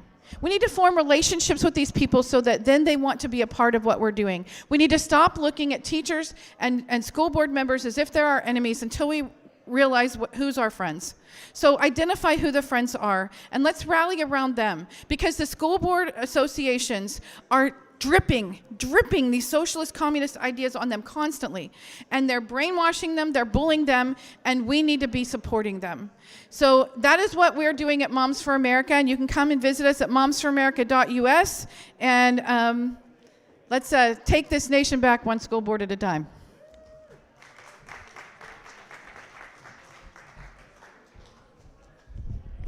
Okay, thank you, Kimberly. Before our next speaker, I just want to remind everybody we have raffle tickets selling out there. The giveaway is, let's see, there's a variety of books and a $25 gift certificate. Also to something range. Sorry, 6 tickets for $5. Reminder to everybody, there's food if you go outside. Sausage and peppers, hot dog, different things, coffee, beverages, muffins, and I hear it's really good. So feel free at any point to go on out and enjoy the food. I want to introduce to you, oh, by the way, my name's Kathy Lux. I'm trying to pick up here on the emceeing and introduce our wonderful speakers today. So next up we have Dr. Kelly Kohls, and we appreciate you coming. Please join me on the stage here and take it away.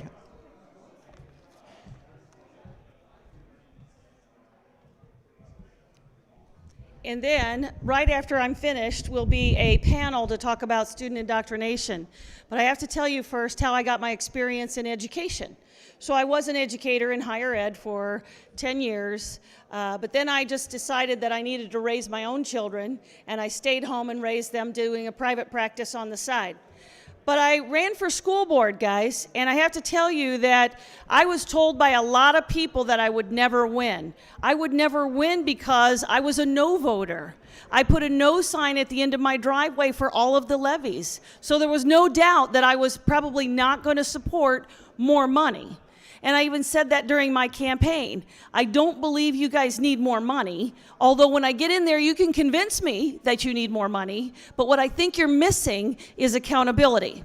And of course, that went against their grain, meaning the large voting block that is inside these school buildings.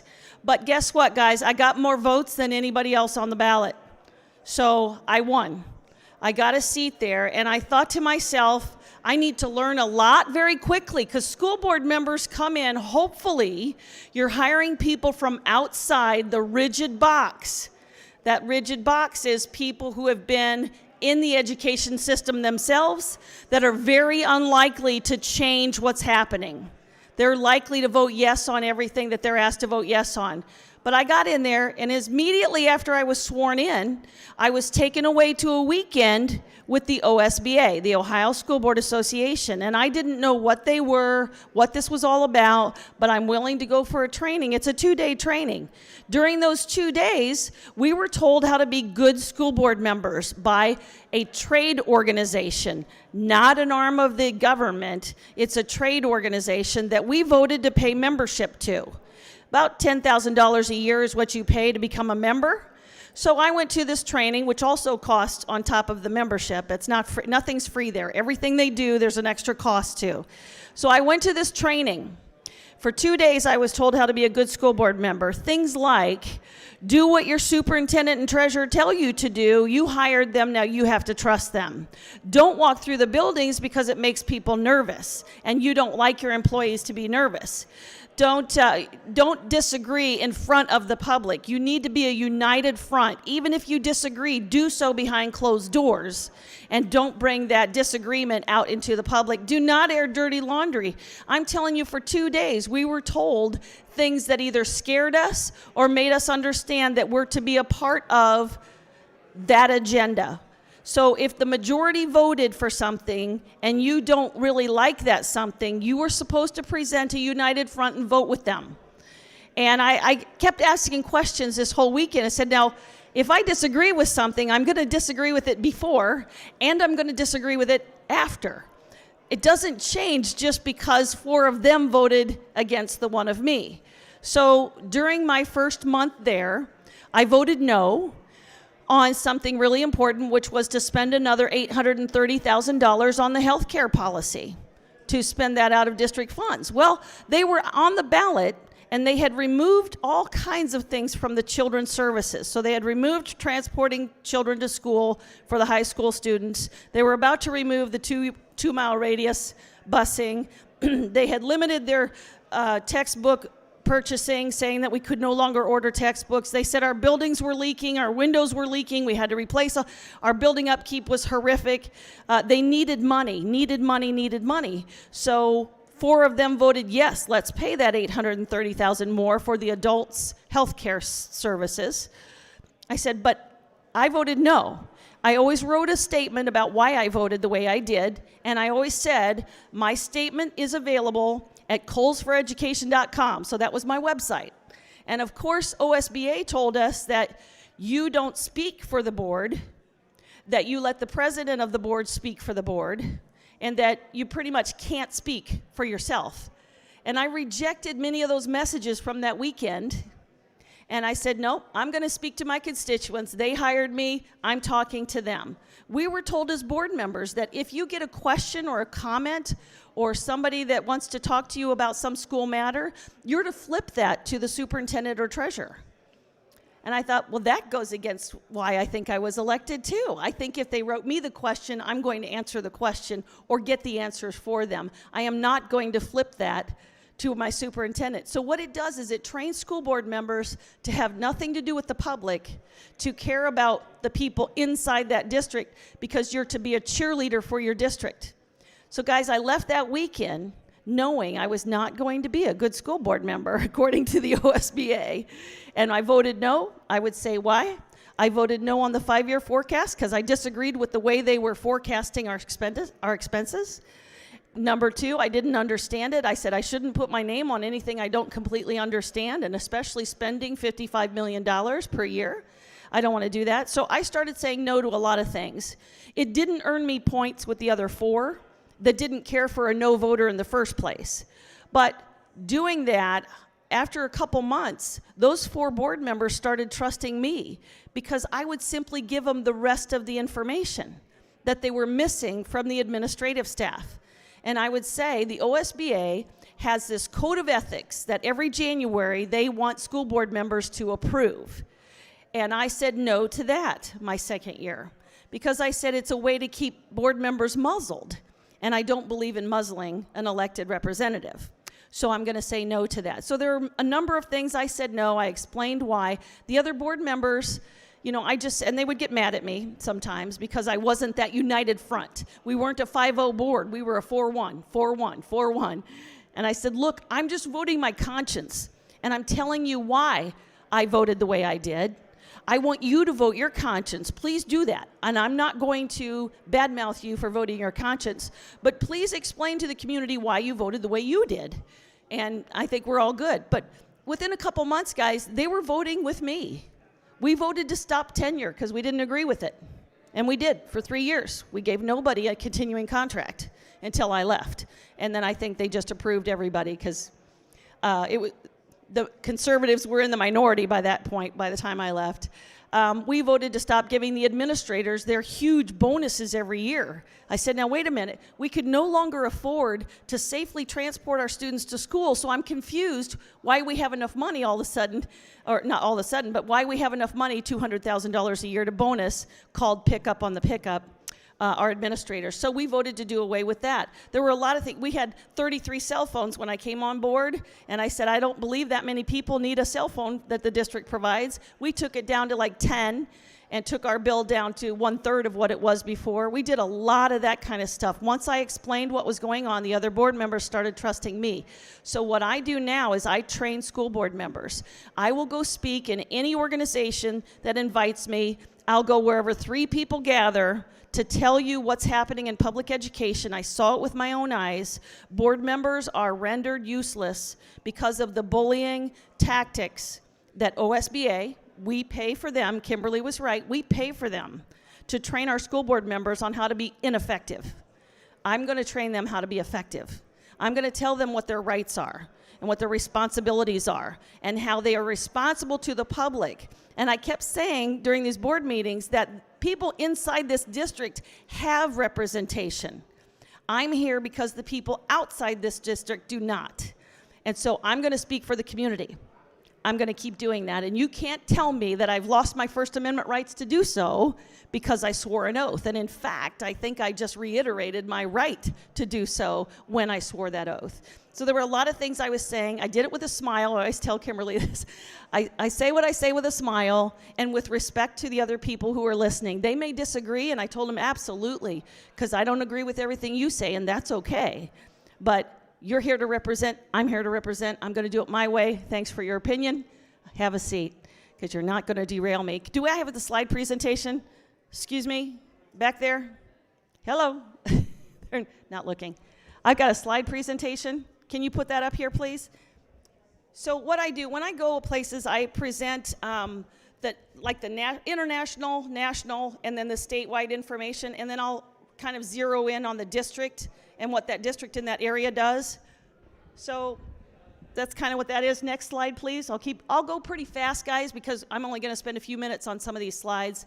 I'm not going to go through every one of them, but it's the type of stuff that I send or I present.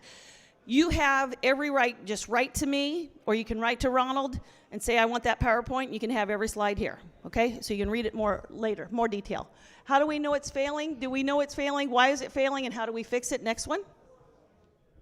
This was made short for Kimberly. All right, so Teachers Union is in control. The National the National Education Association and the American Federation of Teachers. And here is what they said. It's in this YouTube link here. So the president said, the teachers union does not exist because we care about children, nor do we care about a great public school for every child. We exist because people are willing to give us hundreds of millions of dollars per year to advance education employees, and boy, have they been a success. Next slide, please. Okay, so here's what's been happening, guys. Look at this. This is from the Cato Institute, I believe. Yeah, I think so. Anyway, so since 1950, that's the start point. The red line is the non-teaching staff increase in number of employees. The next line is the teaching staff increase number over the years, and it stops at 2010. But the increase in the number of teaching staff that has been added to public education.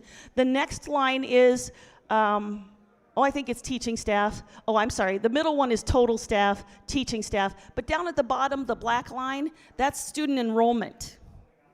So that's what's happened over the last 70 years in student enrollment. But look at how we've increased all the adults in the system. That's why we have OSBA. That's why we have the Superintendent's Association. That's why we have the Teachers Union, because they have spent billions of dollars lobbying to get more people in the system. Their voting bloc then increases by that kind of number. How can we ever outvote them then? They have gotten legislation, laws passed to increase the adults in this system, while enrollment has not followed that at all. Next slide. Okay, so here it is again. Students, 96% increase, and this is from 1950. The other one was 70. Again, when you look at the slides, you'll see those numbers clearer than you will up here. But since 1950, 96% increase in students, 252% increase in teachers, and 702% increase in administrators. Yeah, we need more administrators now, don't we? Next slide, please. Okay, so this is PISA, Program for International Student Assessment. Kimberly was alluding to it in that they have dumbed down our children. There is no doubt that's been going on. PISA, Program for International Student Assessment, is an international standardized test that they give to 65, and now these days it's 72 different education systems. I can't say countries, but it's education systems within, sometimes two within one country. But here's where United States has been. So since 2000, we were 7th in reading, 18th in mathematics, and 14th in science. 2018, let's look at 2015. In 2015, here's where we went. We went to 23rd in reading, 39th in math, and 24th in science. Now in 2018, it looks like we're improving. What do you think, guys? Do you think that's true? Next slide, please. So I just wanted to show you this. So when we're talking about how 2018 looks better, look at where the United States scored in relation to the average of the other countries. We're still average to a lot of these education systems or countries are still developing. How could we score the same? We spend more money than any other nation on education. Well, what we're actually doing is we're paying for our own demise, because those forces are not in favor of freedom or our Constitution. So we're throwing money at our enemy. How dumb are we? Okay, next slide, please. Okay, so this is the Cato Institute again. I'm asking them to update some of this stuff because they don't have, this is a chart that's a little bit old, but nothing has changed. The trajectory should be exactly the same. So you look at this, the blue line is total cost per pupil. I told you, we've been throwing money at a system that's broken on purpose, not fixing it. Down below are all the scores, reading, math, and science. What do you think? Has that money improved education at all? Absolutely not. Next slide, please. Okay, and this is the SAT. So the other one was taking younger children and measuring that, but this is taking 15-year-olds and looking at their SAT scores. Again, the green line is per pupil expenditures over time, and the purple and magenta lines are math and reading SAT scores over time. All that money has not improved education. Next slide, please. Okay, so why is it a problem? Next slide, please. Let me see if I've got it on a better, oh shoot, back up one, sorry. Okay, so over there on my table, I have the proficient. What do you think it means when I say proficient? What does that mean? That mean they're getting it, they're coming along, they've got some basic knowledge. Well, would you call it proficient if your student scored, and here's proficient category, if your third grade in English got 57% of the questions correct. Would you call that proficient? In Ohio, that's called proficient. They're failing these exams and they're called proficient. When I was a mom of 5 kids in the system, I would get these beautiful printouts with these big bar charts showing me how great my kid did. And my kids did okay. I'm not arguing that they did okay, but they would tell me that they were accelerated, advanced, or proficient. But they were big bars, so I didn't know what percentage score that would be. Now, as somebody who was in higher ed for a while, I at least understand that a 50% should be an F, right? Not proficient. So you keep going, and I've got a whole chart over there that shows you all the grade levels, all the assessments that are done. Now, 4th grade, they only have to answer 47% of the questions correctly to be called proficient. Your school district can fail most of these indicators. So 80% of the students in each school need to get proficient or fail the exam or better for your school district to get a point on the education indicators. Just a few years ago, Southwestern and Columbus failed half of those indicators, and they were still called excellent. So even if they get a point, you don't have to even get very many points before you're called an A or a B or a C district. And if you're an A district, you'd think, well, we're doing fabulous things for kids. Did you know that they can fail the exam and you're doing fabulous things for kids? It is a hoax. And every school board member has the opportunity to present this to the rest of the board, which I did, and present a whole lot of other data to the rest of the board. And when the rest of the board learned the stuff that I learned, they were mad. And I said, why doesn't Springboro develop our own minimum competencies well above this? So in order to progress to grade 5, you have to have scores far better than this. Why don't we do that? Why don't we develop our own minimum competency to progress? It just makes sense, doesn't it? Why do we have to follow the state? The state legislators will tell us all, you're a local control. We're a local control state. Andy Brenner, like him a lot, but he tells me that all the time. I say, Andy, that's false. Stop saying it because it's not true. You know it's not true. If we don't follow what you tell us to do, we will somehow be sanctioned by getting a low grade on our report card. But what some school districts should do is just develop their own minimum competencies to progress to the next grade. And it's okay if we hold some students back. And tell the parents it's okay that we hold them back because we're not going to graduate someone who doesn't know how to read. And we should take pride in that. But school board members aren't told any of this information. I found this on my own. Certainly none of this comes from OSBA. Okay, next slide, please. Okay, so excellent. So I just want to show you what was happening for a long, long time. In 2002, there were only 85 districts that were excellent or excellent with distinction. By 2010 and 11, there were 352 districts that were excellent and excellent with distinction. Nothing changed. You know what changed? They keep lowering that cut score to get proficient. That's what's changed. Our students don't score any better. That's the truth. Next slide. Okay, next slide. What I wanted to talk about, next slide, what I want to keep talking about is when I found out that there's actually a system that reports on how many of your students that graduate that want to go to college and apply to a Ohio college or university, how many of them have to take remedial courses to catch up. In other words, and this is how I presented it to the rest of the board, I said, do you realize that in Springboro's supposed to be the best of the best of the best, right? That 23% of our students who want to go to an Ohio institution do not meet the minimum competencies to do that. And they said, what? We're Springboro. You know, and I said, yes, in the state of Ohio, 41% of Ohio graduates do not meet the minimum competencies to get into college. They're like, what? So when I said that out loud, remember OSBA had told us you're not supposed to air dirty laundry in public, but I knew that unless I made it public, nobody would pay attention to it. So I said it at a board meeting out loud.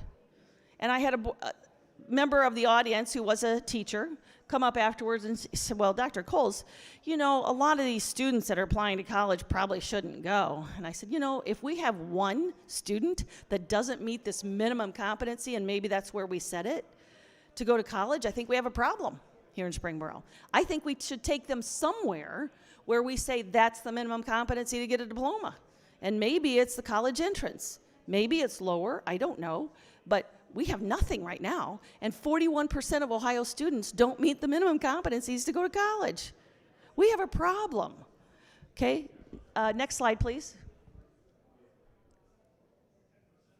We might not get the next slide. Next slide. Hello? See, I wish I had the little clicker. Okay, there you go, accountability. There's still no teacher evaluations based on student performance. Tenure still exists. Poor performing schools still exist. Shouldn't happen. Cut scores are alarmingly low. Change in graduation requirements, as Diane Fessler can tell you, that it's no longer something they have to achieve. A board member from West Carleton called me and said, Kelly, do you realize that a student, to get a diploma, they don't need to pass any courses? They can flunk every single class and still get a diploma. Isn't that fraud, guys? Wouldn't we call that fraud under any other circumstances, that an employer believes that a diploma means something when it doesn't? So he said, yeah, we have students who have failed everything. The only requirement to get a diploma in the state of Ohio is attendance. So they don't have to pass a course, not one. Okay. Only about 10% of students are saved from the public education system. That's what I finally started saying. I don't think our public system has the children's education as their priority. And if that's the case, we need to remove them from that system, or I guess we could keep trying to change the system. But we do that through school board members, we do that through superintendent training, treasurer training, every administrative staff training, and teacher training, which we don't have control of right now. Next slide. Okay, next slide. Okay, here's where we get to Common Core. But I'm going to tell you in the next session, we have a panel. I'm going to tell you about my experience with the social emotional learning part of Common Core. And again, I met with the president of the Ohio School Board, the vice president of the Ohio School Board, and then 2 members of the Fordham Institute that were pushing Common Core. And I met with them with 3 or 4 of my good friends right early on when they were pushing Common Core, and I said, what if we don't want to do this? And President, Vice President, would you send your children to a school with Common Core? And the answer was, they didn't. They sent their children to private schools, right? But they said, oh yes, we would do that. I thought, that's a lie. That's a lie. When you're telling me that social emotional learning was 30% of the push to Common Core, that means you're omitting some kind of curriculum to do that, to push that anyway. So social emotional learning. I'm going to tell you my experience with that in the next segment. Next slide. Keep going. Okay, so here's just showing 30% is social emotional learning. This is according to the Common Core charts. I got this right from ODE. Next slide. Okay. If you're something every school should post everywhere. If your student knows your political affiliation, you failed as a teacher. Teachers are to help students think for themselves, not like them. Next slide. To make sure okay. Next slide. I think I'm done here, guys, and you kind of get the gist of where I'm going. School board members are our link to changing things in a school district, but I have to tell you that the pushback to change anything is enormous. I'm one of the people that I think can say they threw everything they could think of at me.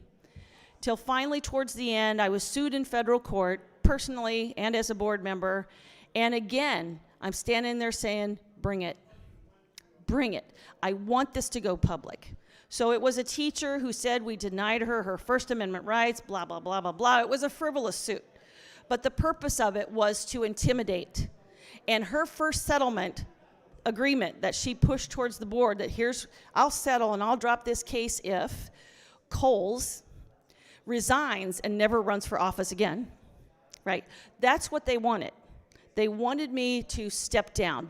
So they used every pressure technique they could. The audience filled with red shirts, union colors. They lined them up at the podium to tell Kelly Kohls off. They threw an unfair labor practice at me, month 3.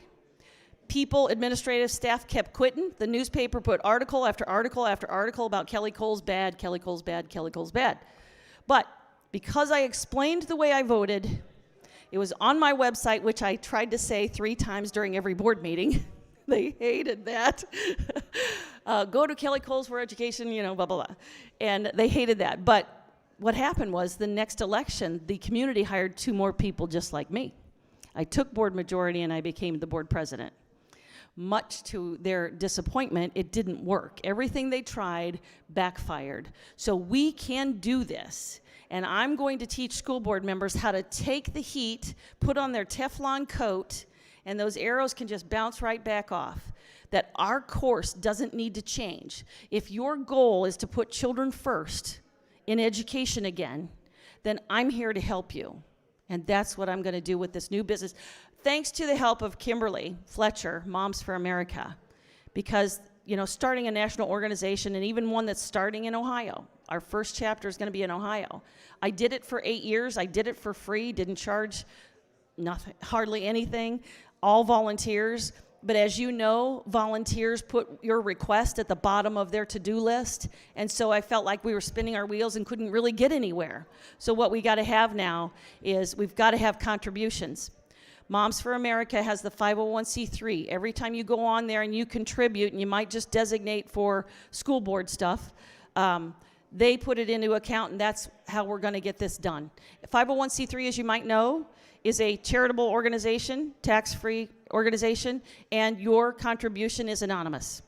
That's kind of why we went that way first, because we know that our contributors might be targeted as well. So we don't want that. So we're ready for the next panel discussion. I've got Pastor Earl Wallace. I've got Mark, and I want everybody's going to take. Come on up, Mark. We're going to take a little bit to tell you about each of us. We're going to talk about student indoctrination. Is that okay if I did it for you? Okay. And then Kimberly. We need 2 more chairs.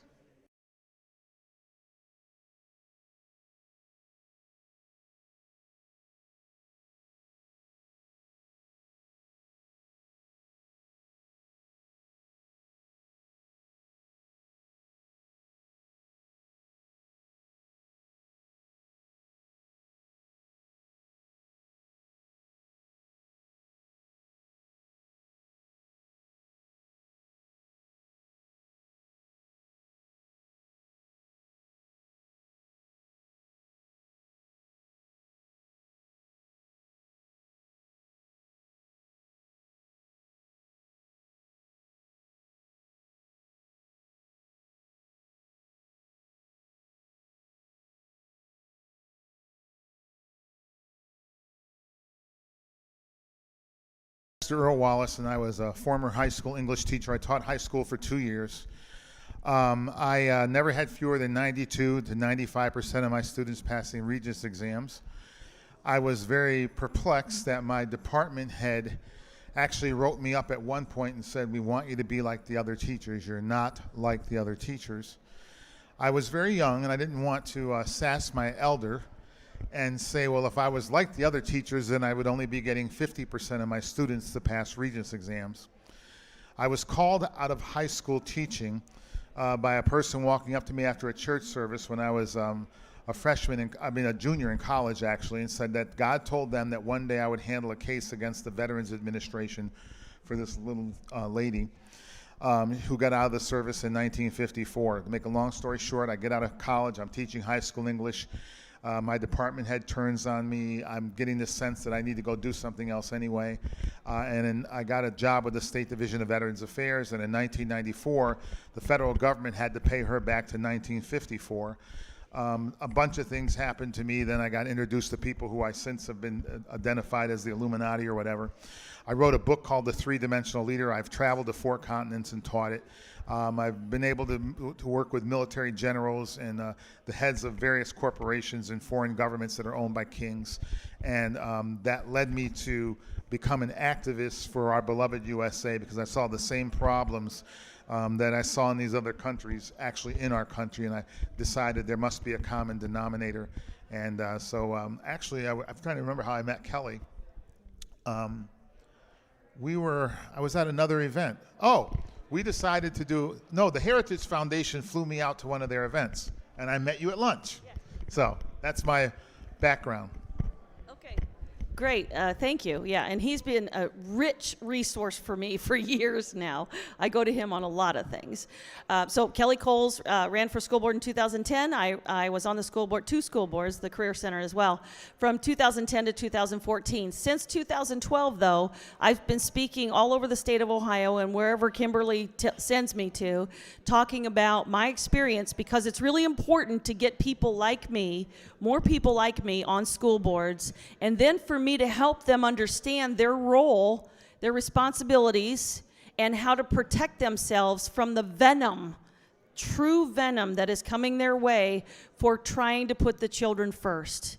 And I'm going to, when it comes back around, I'll tell you about my experience with this social emotional learning. So I'm Kimberly Fletcher. I'm the president and founder of Moms for America. And I first found out about the whole school board situation when I ran for school board in the Washington, D.C. area in, holy cow, when was that? 2003. And I was kind of blown away by what was going on. The first thing I did is I went into the school district because I thought, well, if I'm going to run for school board, I need to know my stuff, you know? So I went into the school district office and I met with the superintendent and I'd asked a lot of questions. And then when we got done with the meeting, I said, well, I'd like to get a copy of the budget. And he's like, sure, no problem. So he goes and gets this like one sheet. And I'm like, no. I want the budget. And he goes, what do you mean? And I said, I want the line item budget. And he goes, oh, we don't give that out to the public. And I'm like, it's public information. So even if I wasn't running for school board, yeah, you would be giving it out. And he kept pushing back and pushing back. And I said, okay, here's how we're going to do this.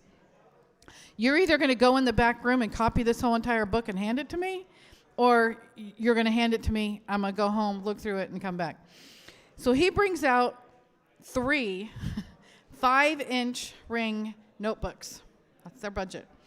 And I said, okay, I'll be taking one at a time. And he's like, okay, you can check it out. I'm like, yeah, whatever. So I took it home, and within 3 days, I knew, oh, this is not going to work. And I took it to the copy center, and I copied every single sheet because I needed to highlight things and write things in the margin. I could not believe the amount of waste. Could not believe it. And there were several things that I did. Didn't even win. I lost the election by 42 votes, which is actually a good thing because my husband got transferred. And the whole entire time I was running, they're like, so you're staying, right? You're not just a placeholder, are you? I'm like, no, he's got a follow-on assignment. We're staying here. And then, you know how the military works. Never mind, you got a new follow-on assignment, and it ain't here. So I was like... And I thought, that's going to cause the biggest scandal. So I'm sitting there while all the votes are coming through, and I'm winning. And finally, the last votes come through, and I lost by 42 votes. So I'm like, thank you, God. But here's the crazy thing. I got so many things accomplished, and I didn't even win. So I won. So we had a cafeteria lady that we were trying to get out, and we couldn't get rid of her. So I voted. I was supporting the cafeteria staff being replaced with a contracted staff, better food, better prices, and you had better control. And the guy who was running wasn't going to vote for it, but he did. I got the same thing passed with our transportation. We had our own transportation department. Like, what are you people? So for maintenance, transportation maintenance. So we got that contracted. I got the IT. We had our own IT department. We got that contracted. And I got the bus routes redone. And that was all just because I, as a mom, went in there, found the information, fought for it, and I won because the public was with me. So we can have a difference just by getting engaged. And it was a very eye-opening experience for me, and it got me on this path. Oh, you have one. Is this working? Okay. My name's Mark Brumbaugh. I'm with America's Frontline Doctors. My background is financial. I am not a physician, not a doctor. AFLDS was organized originally because of the frontline doctors talking about treatments. We're now a grassroots organization. We encourage people to get involved with their communities at the local level, start engaging in the politics, knowing what's going on at your school boards. If I'm telling people to go out and do that, I need to do that myself. I've gotten involved going to numerous school board meetings in my area. My background, I worked in public accounting out of college. I have a financial accounting degree. Most of my audit experience was going in to municipal organizations. I've audited school boards, a number of school districts in my career, so I understand the financial aspects, that background. I then transitioned in working in healthcare, so understanding of all the health insurance financing, how that's all put together, where the funding, the money comes from. Then I worked 15 years in a medical office, and we saw COVID-19 hit, saw the tyranny. I started following what's going on there, and I saw the corruptions in the medical system. Got out of that environment because of my concerns there, and had the opportunities to start working with frontline doctors, and got interested in getting involved more in my communities. I connected with Pastor Wallace here and the understanding of what he's talking about, also our constitutional rights, and that's really what our foundations is, and the understanding of how those tie back to our Christian biblical rights. As I've been going to these school board meetings, learning about their curriculum, the financing, what the design is, that is where my concern is really developed there. Understanding the financial aspects. We the people are the taxpayers, and we are bearing the full burden of what's going on in each of these schools, but we're not getting the benefits of hearing what they're telling us. Now, I'm in New York State, so some of the things I may be saying may be different from Kelly's experience, but my experience in going to these school board meetings, as parents come forward and share information, what their concerns are with mask mandates, with vax mandates, the parents are not given that free voice to air their petitions to the board. The board is now falling back on what the mandates are coming down from the Department of Health. It's not even the Education Department, it's the Department of Health in New York State. And then, but on the other side, your curriculum, where is your curriculum coming from? And it goes back to what Kelly was talking about, the Common Core. They are pushing that down the throats of the school districts in New York State. So I've learned all that, getting involved with America's Frontline Doctors and speaking out for what the public's rights are. And that's really where we need to stand up on things, get involved in our communities, and keep fighting on these things. So we're going to be talking about different issues that we see with the school systems and what some of the options are. And that's where Frontline Doctors has gotten involved in this area as well. We've helped people not only with getting their exemptions filed against the mandates on the masking against the shots, but now we're also getting involved. We need to provide parents with resources, alternatives to education. Public school systems have failed our children, and they've created that divide. They're not teaching what our God-given rights are in the schools anymore. They are putting in a curriculum that is separating the children away from what the value systems of their parents, what they grew up on. So I'm going to turn it back to Kelly so we can get into our session and discussions here. Okay, thanks, Mark. So I invited these people because I thought everybody had a little bit different point of view, because Kimberly's point of view comes from her interaction with millions of moms over the miles of this country. That is what she does. She engages them and gets them activated against what's happening, but she first has to educate them. And Pastor Wallace has his own experience as a teacher and then as a minister. He's seeing what's happening, and Mark has some of the financial information. What I saw when I was sworn in, my first meeting as a school board member, I was shown a video. Remember, I'm just a mom. I have 5 kids in the district. I have a private practice. I'm a busy person. But I watched this video, and the video was of a teacher sitting in front of this round table, 4 students who had read 4 different books. Her job was to go through and assess their level of comprehension. Now, do you remember how you were assessed when you went to school? How did a teacher, what did they ask you so that they could assess whether you comprehended what you just read?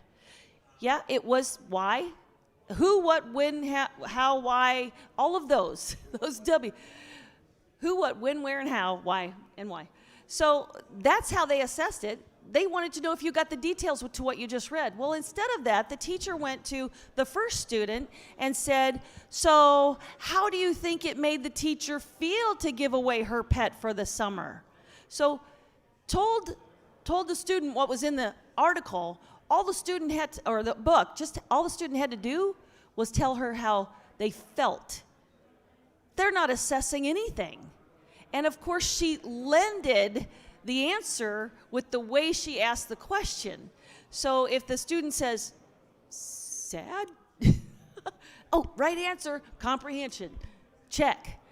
You know, and I thought to myself, that's kind of odd, but maybe there's some research that shows that's the way you should start getting children to comprehend. But I went on with my day, and it wasn't for a couple years that I thought, aha, that's why. I mean, that video just kept replaying in my head, and I thought, why did she say that? Why was that the way she assessed comprehension? Why did they show it to me? Because they know not what they do when they show me stuff like that. I think, that's a little gem I'm taking with me, and I'm going to find out what the heck that is. And so I did, but it took me a while, and it turns out that it was a part of, nobody connected the dots, by the way. I had to do it always by myself, but the rationale was we need to teach these kids how to think emotionally. Because if we teach them how to think emotionally, we can manipulate how they think. It's okay that, this is how I put it, that it's really bad and sad that polar bears might have less ice. But it's okay to murder an unborn child because that's choice. So it all depends on who's presenting it. It's okay to be forced to wear a face diaper that creates a bacterial fest in your lungs because that's for the good of other people. So they can easily manipulate these little minds to follow the collective because they've told them how to feel and taught them that that's more important than the details. So it's emotional think, not intellectual think. And so I was able to deprogram 3 of my children, and the last 2 I insisted they come with me, and I homeschool them. One of them, I have to admit, just begged me to leave her there for her senior year, and I did. But my son I pulled out, and he homeschooled the next 2 years. When I was teaching high school English, what Kelly has described was called values clarification. We were moving from what is the author's intent in writing a particular work to let the student declare their values or clarify their values. And I used to say, well, values matter. Our challenge in America today is between people who have a 10 Commandments value system and those who don't. Our challenge is between people who believe that 10 Commandment number 6, thou shalt not murder, is a valid concept and we should not be murdering babies. If I commit a crime, a capital crime, and I go through due process of law, kill me. But that's not murder. Our struggle is between people who believe thou shalt not lie and those who believe it's okay to lie. Go research a gentleman named Adam Weishaupt. He wrote something, and he published on May 1st, 1776, something called the 10 Precepts. I was in Germany as a soldier, and on May 1st, my birthday is May 4th, I had to work on my birthday. My friends are going to take me out to celebrate my birthday on May 1st, and I get caught up in Mannheim, Germany in a communist riot on May Day. From that point on, I'm wondering, why do the commies always riot on May Day? It's not Genghis Khan's birthday. It wasn't Hitler's birthday. It wasn't Mussolini's birthday. It wasn't Idi Amin's birthday. It's got to be some bad guy's birthday. I kept coming up with this guy, Adam Weishaupt. On May 1st, 1776, he kind of restarted the Masons. He invented the 10 Precepts. I'm just going to give you a few of them. Spying for the good of the order is what you should do. Isn't that what they're teaching children today? Commandment, instead of thou shalt not have sex with anybody to whom you're not married, his precept is sex is a stepping stone to an enlightened lifestyle. And as such, you should have it with men, women, boys, girls, and animals. Go look it up. He got himself in a lot of trouble with his perversion. Napoleon wanted to be the king of the world and went after these guys, so they went underground. And when they went underground, he worked with Rothschild to hire Karl Marx, who was a foreign correspondent for the New York Tribune, to write a more politically correct version of the 10 Precepts. They became the 10 planks of the Communist Manifesto. The Communist Manifesto is implemented through the UN's 10 committees.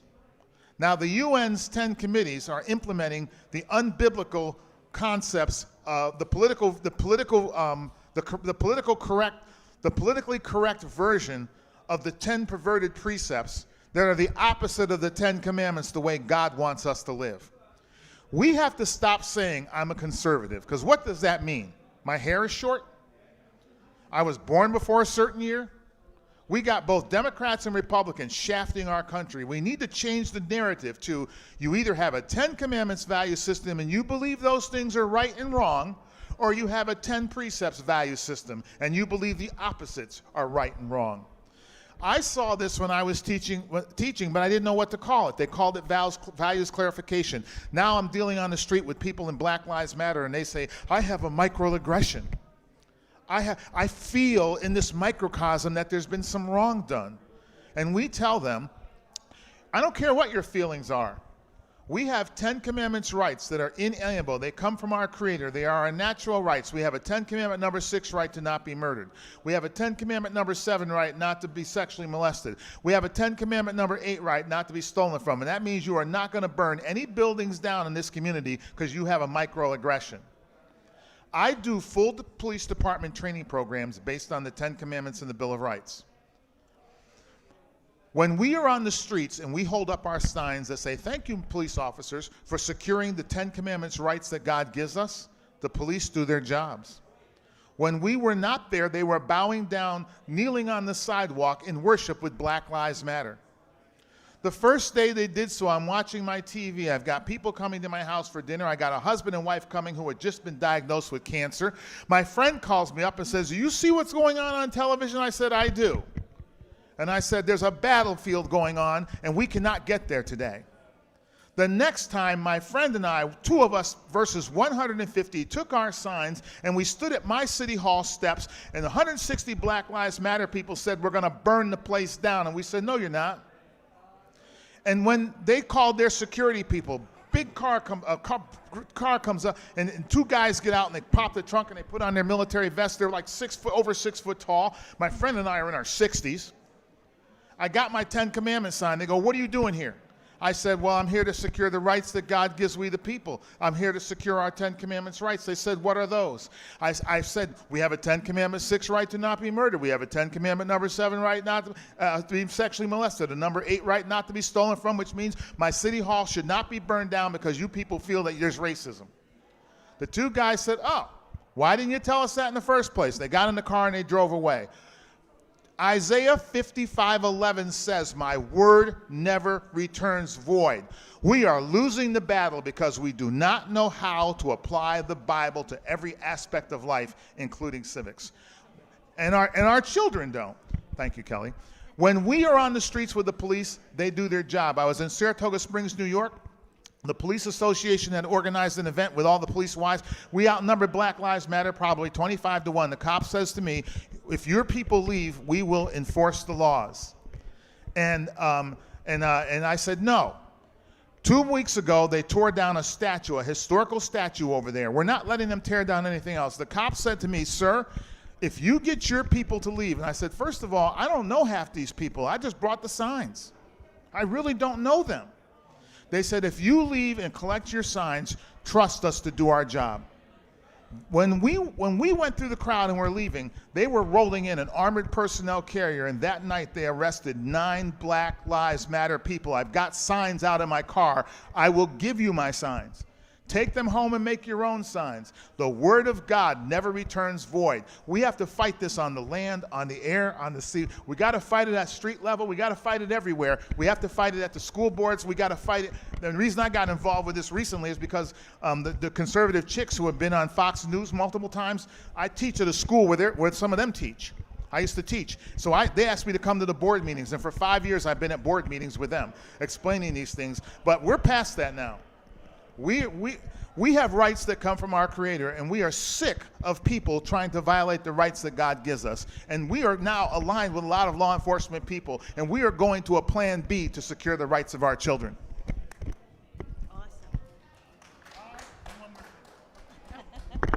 I emceed a 1,000-car Trump rally on New York State property without a permit. When the state police came to force us to leave, We had a podium bigger than this out there. We raised a 25-foot flagpole. One of the elders from my church bought porta potties. Another elder from our church bought a food truck to feed the crowd. And they said, you don't have a permit to be here. I said, my rights come from God. Andrew Cuomo is not my king. Why would I go and ask a man who has proven to be a very poor steward of my God-given rights to exercise those rights? I went and God told me what to do. I know, Mr. Officer, you're not my enemy, and I know today I am putting you between a rock and a hard place. I'm putting you between a hard place called Andrew Cuomo and the rock of Christ upon which we stand. He says, those trucks do not have permits to be here. I walked up to a microphone and I said, the governor does not want you to pee today. I suggest if you want to pee, please line up at the porta potties. There were 3,000 people there. The governor doesn't want you to have food today. I suggest if you want to have food, you better line up to order your food before they come down here with their cease and desist order. When the cops brought the cease and desist order, there were no names on it. There were no licenses from either of the vehicles that the elders of our church had brought. The police know that we have rights that come from God. When we articulate them and stand on our rights, they side with us. And I can tell you way more stories than this.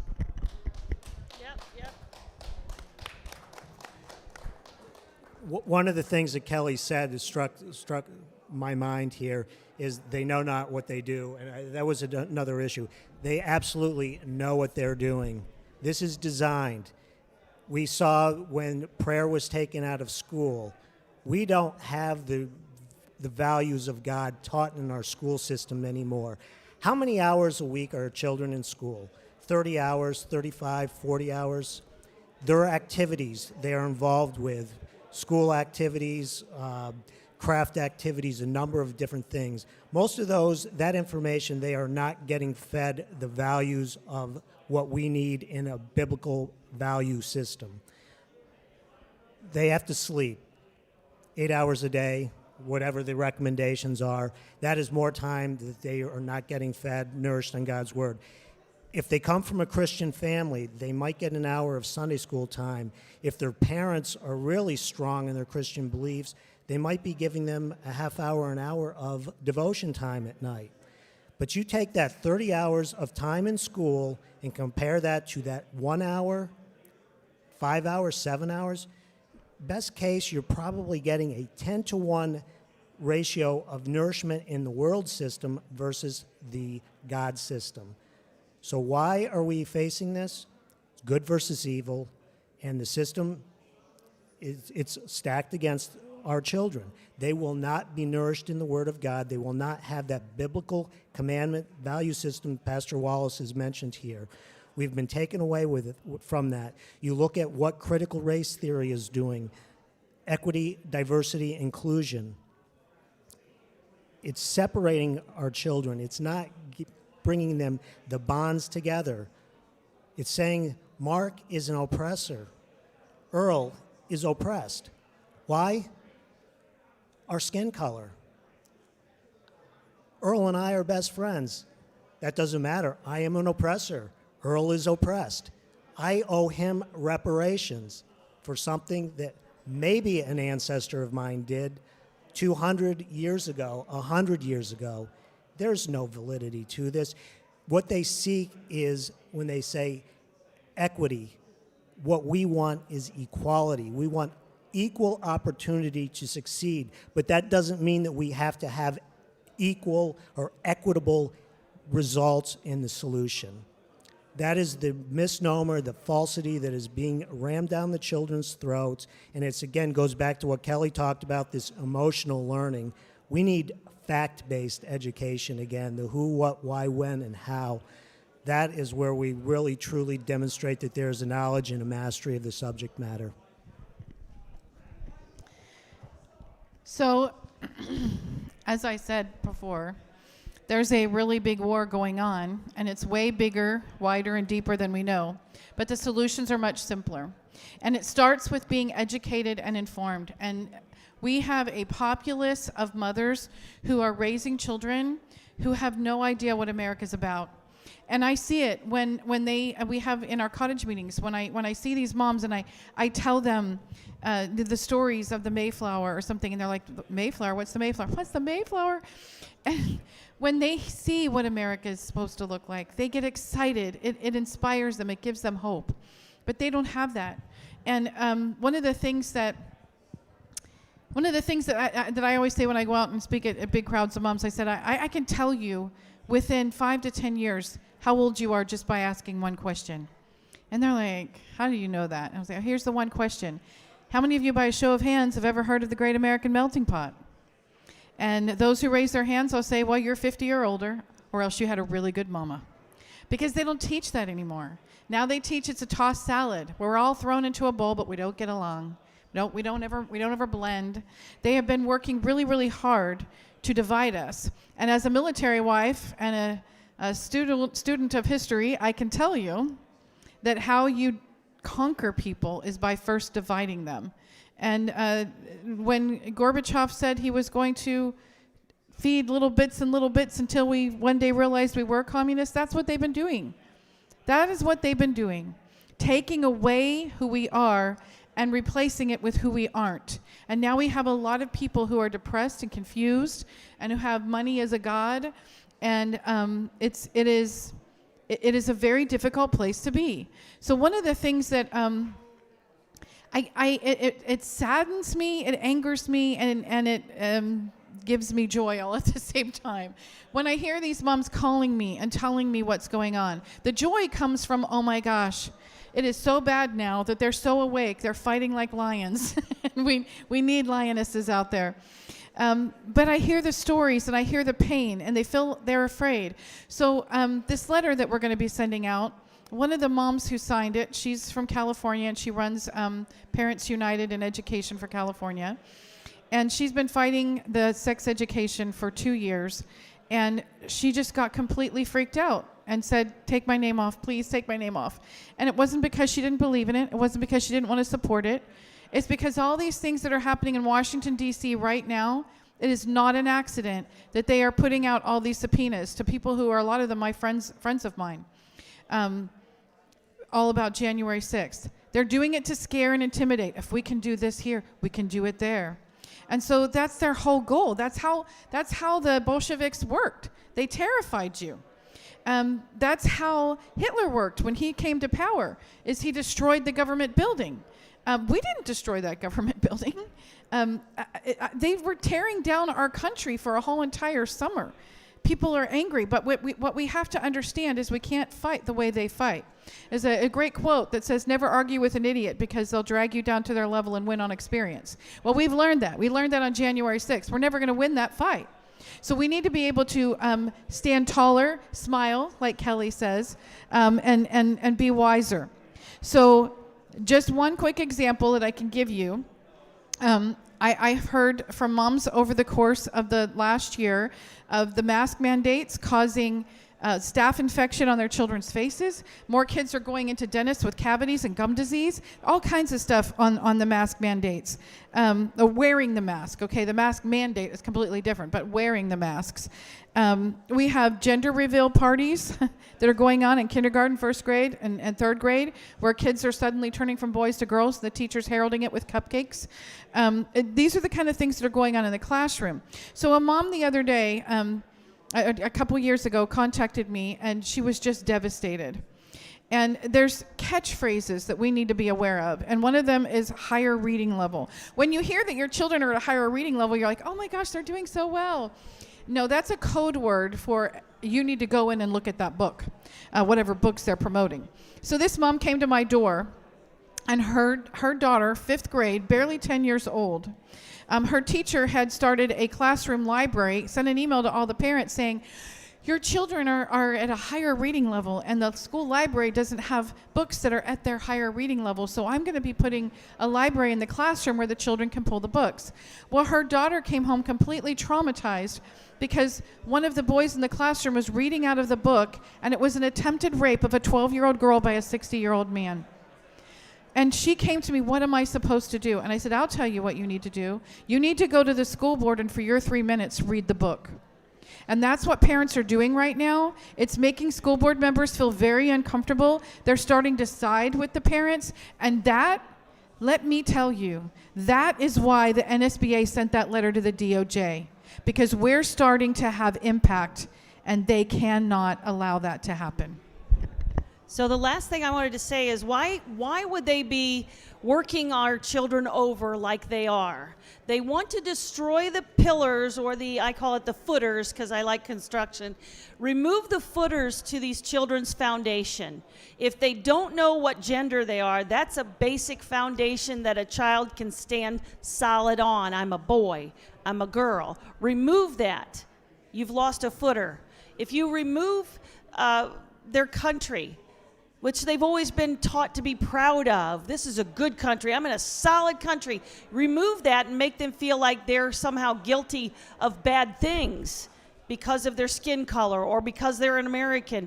You've removed another footer. Now their whole foundation is a little unsteady. Now you're going to question their faith. Their faith has no real meaning. Science says evolution is how we came to be. Some big explosion, some big bang. No one knows who banged it, but it banged. I mean, everything. Their parents, they start telling the children, they did this, my kids would report this, that, well, they don't know what's happening today. You really can't trust them. Don't talk to them about politics. They've got old politics in their head. Don't worry, talk to us about politics. Really, that's the four corners of their foundation. If the children don't have a foundation, the children then are open to something that will give them stability. So they start listening to the people in front of them. I always say the biggest bully in a classroom is the one standing in front. That's the bully. So we want to open it up to questions now. Anybody want to stand up and ask us what we've maybe seen, witnessed? Why is this happening? Yeah, feel free. Use the microphone, or he's got one. If you come this way, because they want me to stay away from that side with the feedback. Did you have a question? Oh, you.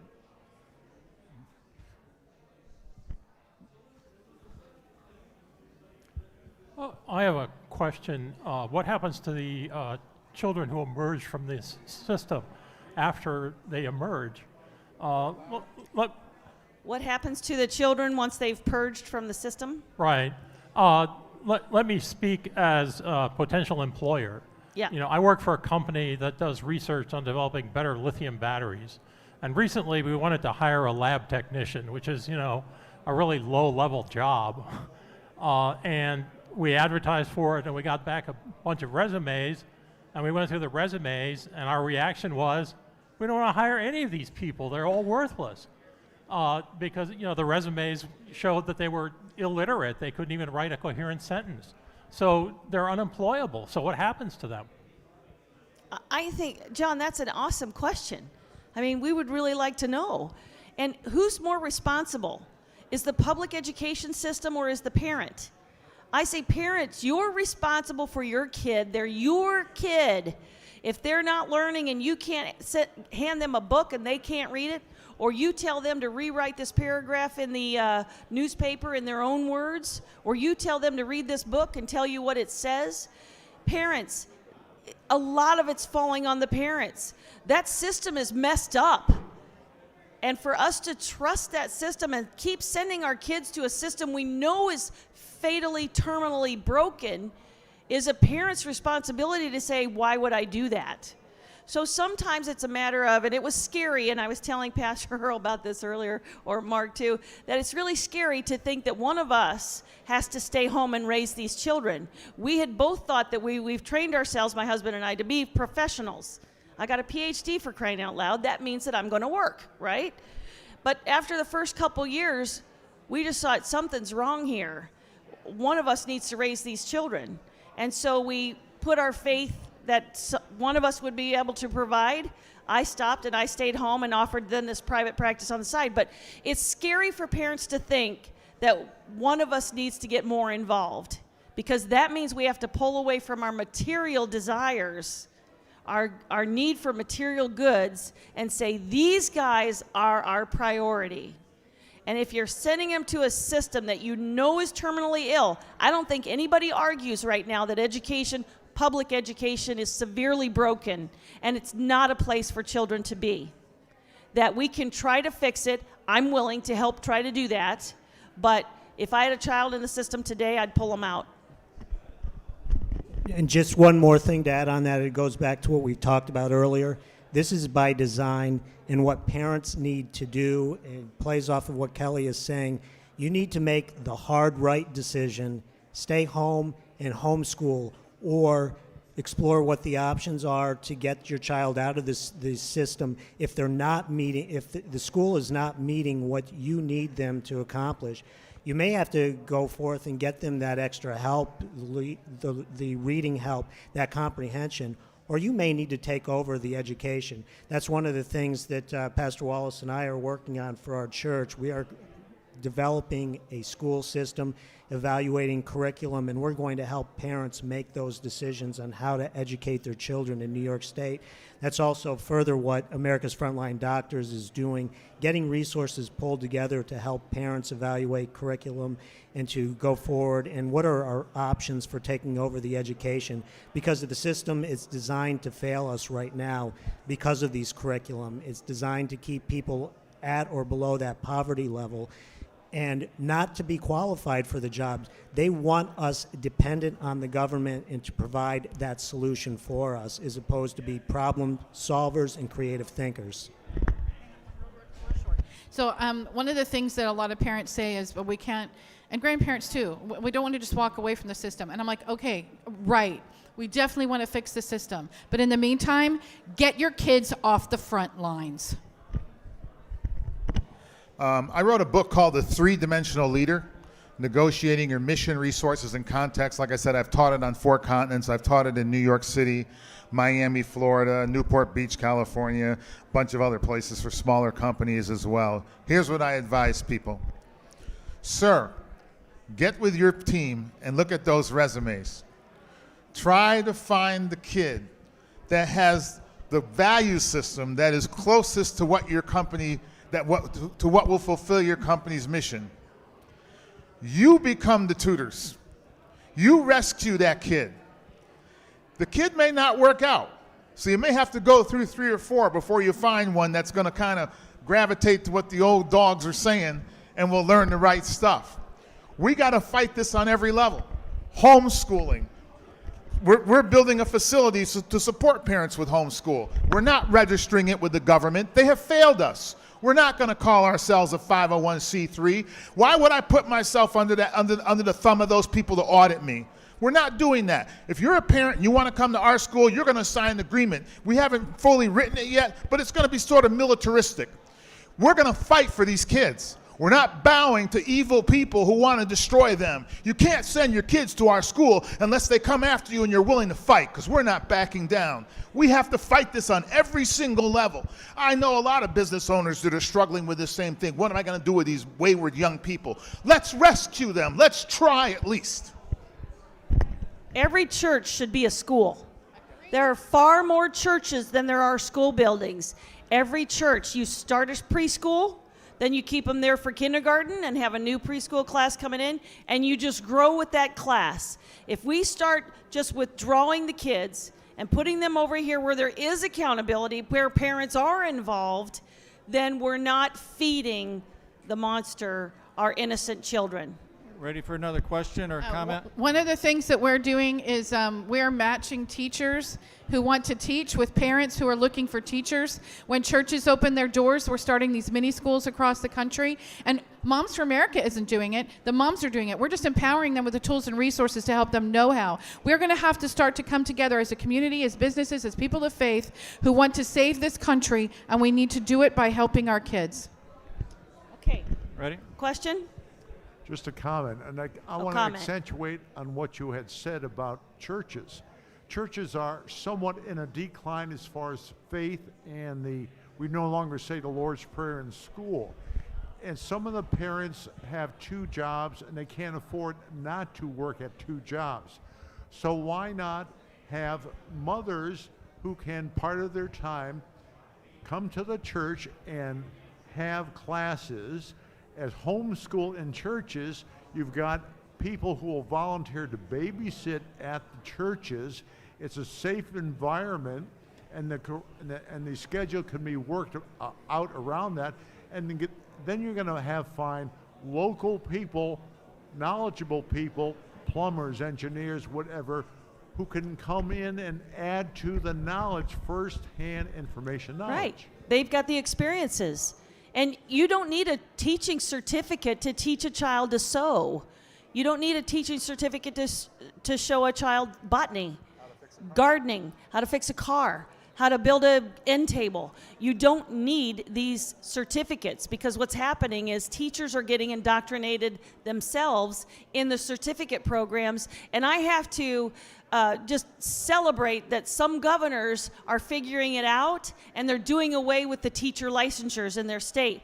Because if teachers union is going to say there's a shortage, let's use that and say, okay, there's a shortage. Let's do away with the licensure programs and let people with real world experience, real world skills come in and teach these kids. That's what we need. And getting the education back into the churches, you now get the Bible back into your curriculum. One of the things in my life I've noticed is there are 31 books in the books of Proverbs. How many days are in the month? 30, 31 days. There is a proverb for each day. You study the book of wisdom, knowledge, and discernment. Those are the key subject matters in the book of Proverbs. What do we want to give these children? We want them to have wisdom and discernment of what they're faced with. They need that solid background, that solid base. That is the foundation, and you need to have that built back into your education system, getting your children back into the Bible and knowing what the values that they should live their life by, going back to what Pastor Wallace said with the biblical basis of the Bill of Rights. Have you ever heard of an educational program called the New England Primer? It was the original education program in the United States of America. From 1627 to 1647, the Puritans had an educational program. It was called the Satan Deluder Act. Satan wants to delude us and deceive us from everything that's good. The foundation, the centerpiece of that program, was an educational program called the New England Primer. Our school is revitalizing that. We're going to teach the 3 R's. We listen to all these parents address school boards. They say, well, this is wrong. We don't want this particular thing being taught. Common Core, critical race theory, whatever. But they never explain what they do want taught. We need to begin to change the narrative so that we want our children to learn the 3 R's. I know that arithmetic begins with an A, but let's face it, in our generation it was 3 R's. And we understood what that meant. We need to revitalize that. Right? Reading, writing, and arithmetic. And as Kelly said, when we do reading comprehension, it's who, what, when, where, why. I used to teach certain books in the high school, and the teachers would tell me, oh, that's a very cynical way to look at things. And I would say, well, my job is not to show the kids rose-colored glasses in a flower garden.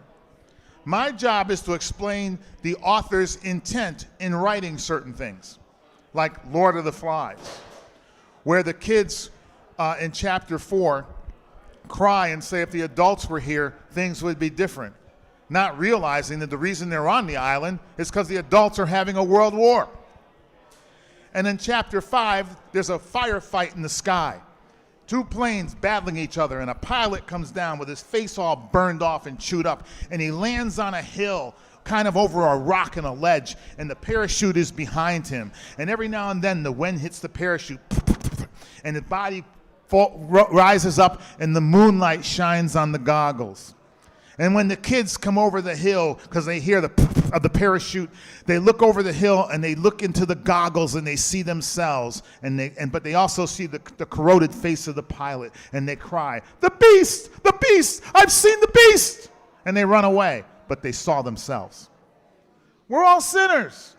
That's what the author's trying to explain. If you have a biblical worldview, it's easy to see that. If you have some other worldview, you never see that. That's why they no longer teach classical literature in our schools. They don't teach Western civilization, because Shakespeare, the foundational principles of Shakespearean literature are the pillars, the footers of Western civilization.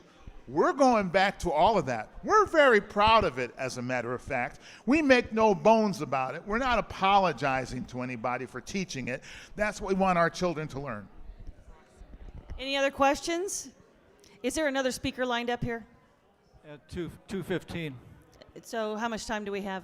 You got 5 more minutes till Oh, 2:10. awesome. Awesome.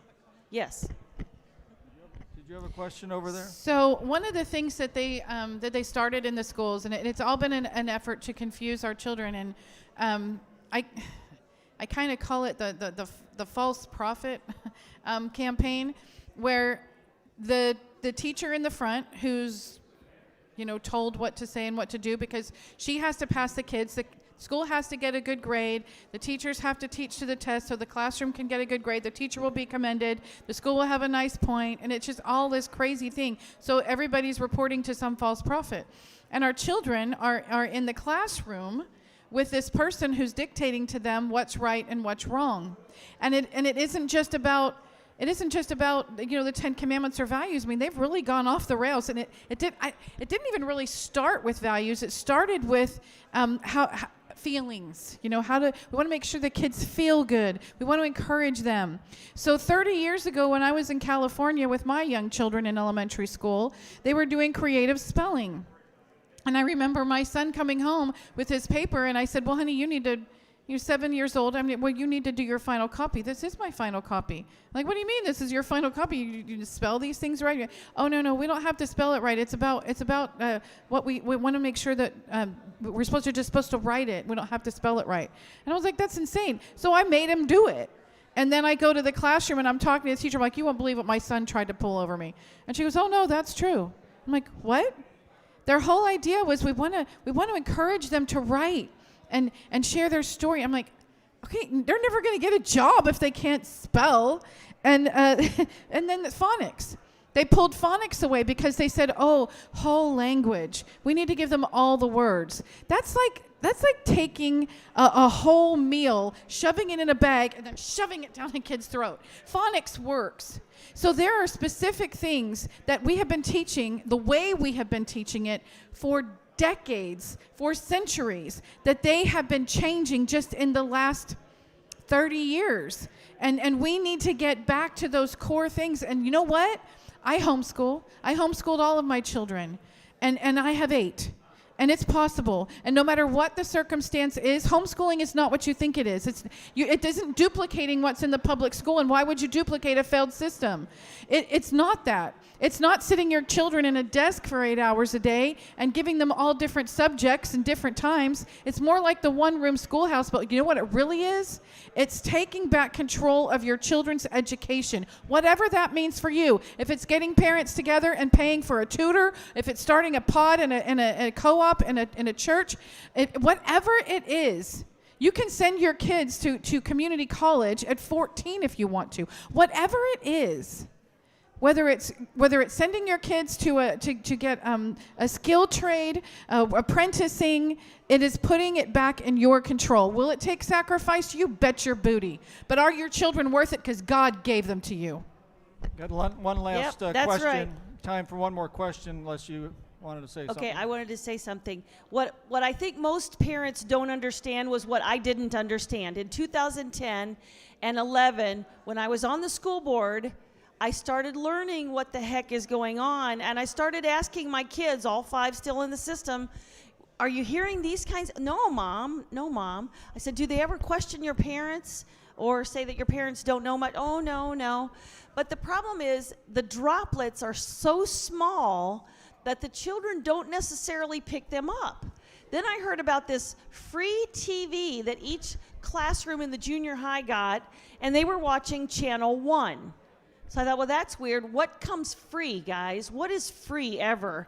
So I started asking my daughter in that junior high, I said, start writing down what you hear on Channel 1. It's free. So she started writing it down, and it blamed Republicans for not believing global warming. It blamed the Tea Party for lots of bad stuff. It just kept bad-mouthing all of us.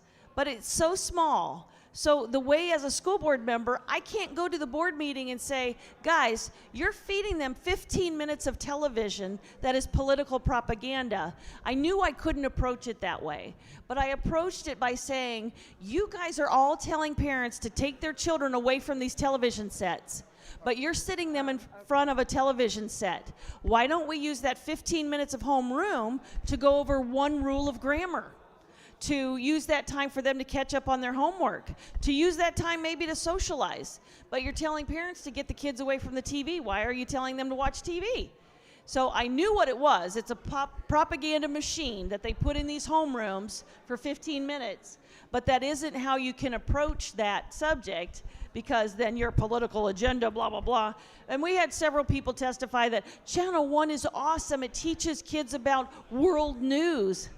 That isn't what it is. The droplets are so small, these kids can't put their finger on it, and the parents can't put their finger on it. But by the time they're done with 12 years of this, they come out very different people, not with our values. It's a problem. If we can't put our finger on what is indoctrinating them, then you have to take them out. Ed, did you have we have one more question, Okay. and we're kind of running over here. So one quick question and hopefully quick answer, and then we're going to take a short break. I have some announcements to make then. 80 people, outsiders, not educators, wrote Common Core and introduced it to the system. Okay, the people, the taxpayer, never had an opportunity to vote on whether they wanted or not. The problem is that Common Core is deciding what books are acceptable and what books are not. How do we address that and get around that and educate our parents and our citizens to get rid of that garbage? Well, yeah, Common Core is coming from bureaucrats and from contracts that are being fed through into the system. And ultimately, we need to get people on the school board to recognize who is in control, that they're put into office. It's we, the people, the taxpayers, and we fund every level of what the school's budget comes from. In New York State, the district I live in, 55% of the budget comes from the property taxes, 40% from state aid, 5% from federal aid. I pay into each one of those buckets. So ultimately, what we need to do is rescue the kids from the system, the education. As Kelly was saying, what we're ultimately looking at, this is the battle for the control of the minds of the children. That is the most important thing, and we need to get that system back in place and take control of it. Rescue the kids from the system right now. We need to we need to cut the head off the beast right now and correct that system. We have a round of applause for our panel. Yes. Thank you, guys. We homeschooled our children for 9 years, actually 11 altogether. And I can remember my sister-in-law is a lawyer, and she came to visit us. And so I'm driving my 13-year-old Taurus to work. And she says, aren't you taking the SUV? And I said, no, the wife and kids drive that. And she goes, with the job that you have and the suit that you're wearing, you're going to drive that car to work? I said, yes. And she goes, why are you doing that? I said, because we homeschool our kids. Yeah, you got to be willing to make the sacrifices. We'll just close it out with this. There's something very, very important that we all need to understand. We are all in this battle together. Those of you who are older, who have grandchildren, who help and support in your community, help those young moms because they need it. And there's going to come a time when my children and grandchildren, they're going to ask me, where were you when our country, our republic hung in the balance? And I'm going to be able to tell them I was right here on the front lines fighting to my last breath to save it. And we all need to be willing to do that. Hey, one last word from Diane Fessler. Since the topic of home education came up, I had to jump in here. There's been a blending of the term homeschooling and home education, and they are decidedly different in Ohio. Home education, the children are excused from the compulsory attendance law. Homeschooling, you're using the school curriculum, the school's equipment, taking the state's test. So please be careful in the terms, using the correct term. It really matters. I was on the committee that drafted Ohio's home education regulations. It was a miserable experience, one of the worst years of my life, but we ended up with a very good product. A long story. We have 6 children. We home educated them over a period of 20 years. And that experience of drafting Ohio's home education regulations is what got me involved in the state board. Thank you. Oh, that's so good to know. I didn't know that. So that's good to know. We're going to call it home education, not homeschooling. Thank you. And the Ohio Department of Education is deliberately melding the two. And I've brought this to their attention, and they've not broken the chain. Something's up. Yeah, I want to thank you, panel. This has been a great discussion. Yes. Yeah, thanks.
Virginia, 2 terms, he had 18 children.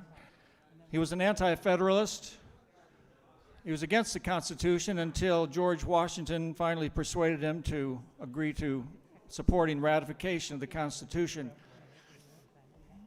Patrick Henry spoke at St. John's Anglican Church on March 23rd, 1775.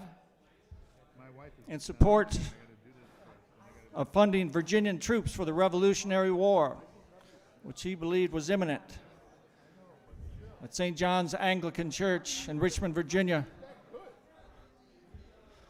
where Peyton Randolph was the president of the convention, the Second Virginia Convention.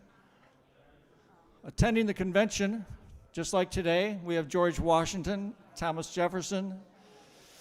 Peyton Randolph, the president, would recognize Patrick Henry from the third pew of seating. Patrick Henry rose and went to the front of the assembly. Mr. President, no man thinks more highly than I do of the patriotism as well as abilities of the very worthy gentleman who have just addressed the House. But different men often see the same subject in different lights, and therefore, I hope it will not be thought disrespectful to those gentlemen if entertaining, as I do, opinions very opposite to theirs. I shall speak forth my sentiments freely and without reserve. This is no time for ceremony. The question before the House is one of awful moment to this country. For my own part, I consider it as nothing less than a question of freedom or slavery, and in proportion to the magnitude of the subject ought to be the freedom of the debate. It is only in this way that we can hope to arrive at truth and fulfill the great responsibility which we hold to God and our country. Should I keep back my opinions at such a time through fear of giving offense, I should consider myself as guilty of treason towards my country and of an act of disloyalty toward the majesty of heaven, which I revere above all earthly kings. Mr. President, it is natural to man to indulge in the illusions of hope. We are apt to shut our eyes against the painful truth and listen to the song of that siren till she transforms us into beasts. Is this the part of wise men engaged in a long and arduous struggle for liberty? Are we disposed to be of the number of those who, having eyes, see not, and having ears, hear not the things which so nearly concern their temporal salvation? For my part, whatever anguish of spirit it may cost, I am willing to know the whole truth, to know the worst, and to provide for it. I have but one lamp by which my feet are guided, and that is the lamp of experience. I know of no way of judging of the future but by the past, and judging by the past, I wish to know what there has been in the conduct of the British ministry for the last 10 years to justify those hopes with which gentlemen have been pleased to solace themselves and the House. Is it that insidious smile with which our petition has been lately received? Trust it not, sir. It will prove a snare to your feet. And suffer not yourselves to be betrayed with a kiss. Ask yourselves how this gracious reception of our petition comports with these warlike preparations which cover our waters and darken our land. Are fleets and armies necessary for a reconciliation of love? No, sir. Has Great Britain any enemy in this quarter of the world to call for all this accumulation of navies and armies? No, sir, she has none. They are meant for us. They can be meant for no other. They are sent over to bind and rivet upon us the chains which the British ministry have been so long forging. And what have we to oppose to them? Shall we try argument? Sir, we have been trying that for the last 10 years. Have we anything new to offer upon the subject? Nothing. We have held the subject up in every light of which it is capable, but it has all been in vain. Shall we resort to entreaty and humble supplication?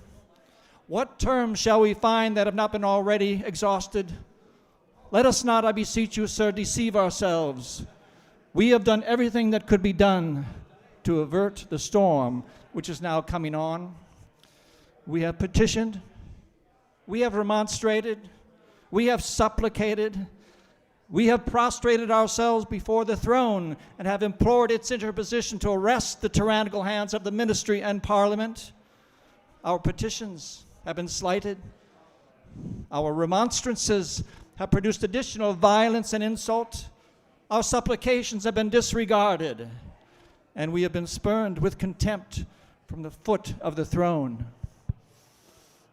In vain, after these things, may we indulge the fond hope of peace and reconciliation. There is no longer any room for hope. If we wish to be free, if we mean to preserve inviolate those inestimable privileges for which we have been so long contending, if we mean not basely to abandon the noble struggle in which we have been so long engaged, in which we have pledged ourselves never to abandon until the glorious object of our contest shall be obtained, we must fight. I repeat it, sir. We must fight. And appeal to arms and to the God of hosts is all that is left us. They tell us, sir, that we are weak, unable to cope with so formidable an adversary. But when shall we be stronger? Will it be the next week or the next year? Will it be when we are totally disarmed and when a British guard shall be stationed in every house? Shall we gather strength by irresolution and inaction? Shall we acquire the means of effectual resistance by lying supinely on our backs and hugging the delusive phantom of hope until our enemies shall have bound us hand and foot? Sir, we are not weak if we make a proper use of those means which the God of nature hath placed in our power. 3 millions of people armed in the holy struggle of liberty, and in such a country as that which we possess, are invincible by any force our enemy can send against us. Besides, sir, we shall not fight our battles alone. There is a just God who presides over the destinies of nations, and who will raise up friends to fight our battles for us. The battle, sir, is not to the strong alone. It is to the vigilant, the active, the brave. Besides, sir, we have no election. If we were base enough to desire it, it is now too late to retire from the contest. There is no retreat but in submission and slavery. Our chains are forged. Their clanking may be heard on the plains of Boston. The war is inevitable, and let it come. I repeat it, sir, let it come. It is in vain, sir, to extenuate the matter. Gentlemen may cry peace, peace, but there is no peace. The war has actually begun.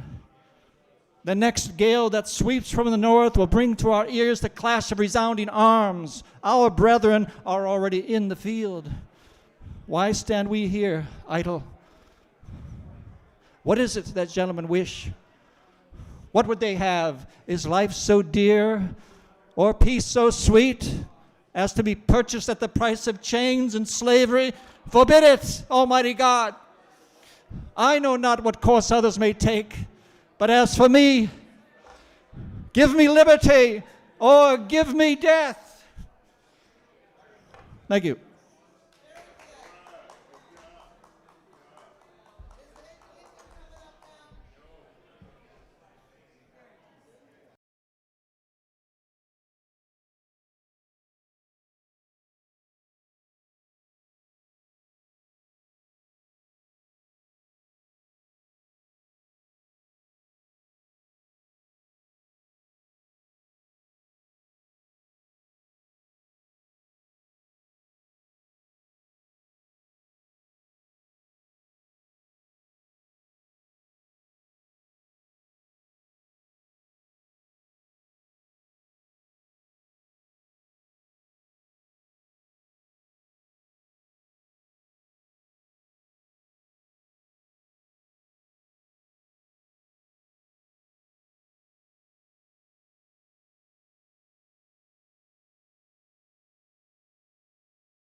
Thank you. I'm so glad to be here today. And also I want to thank Ron, who put this together, and all the patriots and all those guests and speakers from out of town. And when I walked in, I saw a good friend of mine from the state of New York here speaking. And so we're grateful and thankful, and also for all of those candidates that are here. Just grateful and thankful all. Thankful for my wife that came with me. Happy Sweeties Day, wife. Amen. And my dear friend from one of our Patriot groups. Amen. Thank y'all for your support. And everyone else is here. I want to say thank you. So I'm only talking for a few minutes, but I'm going to talk about a very important issue that we have, that I believe is the number one important issue in our nation. If we talk about the United States of America, and that is the issue of abortion, of the number of babies that are being killed every day in this nation, every day in this city, in this county, in this region. And we're sitting, this is Cuyahoga County, right? And you know, I say that because I happen to have with me statistics from 2020 in Ohio for the abortion rates in the state of Ohio. And in the state of Ohio, of a population of 11.8 million people, last year we had 20-605 babies killed. And you know, it's devastating. And the issue is, though, the majority of what county you think they had the largest number? Cuyahoga County. And where's the largest abortion facility at in Cleveland, in Cuyahoga County? It's at Preterm on Shaker Boulevard. And we've been there numerous times. And over the last couple years, 2 years ago, we had a young African-American young lady who died as a result of that place. And before that, we had another young lady that died, and I went to her funeral. And so it's sad. And so the abortion is not murder in that way. Is not and murder is anywhere is evil. But to do and to kill a baby. And so those two ladies, not only did they die, but their babies died. And so you know how a certain group of people say, well, it's safe and legal. But it's not safe. And in God's eye, it's not legal. And so we fight against that. We stand against that. I'm thankful to God today for the folks that are standing not only at Preterm, but at Planned Parenthood in Bedford Heights and the other clinics throughout Cuyahoga County in this region, and even down in Canton, Ohio, and in Akron, who are standing for life. And so I want to applaud all of you who are pro-life, who are standing for life.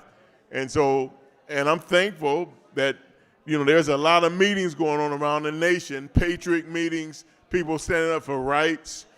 And I kept saying, I looked at the agendas of these meetings. There was those meetings they had in Tulsa, and I said, well, where's the pro-life speakers at?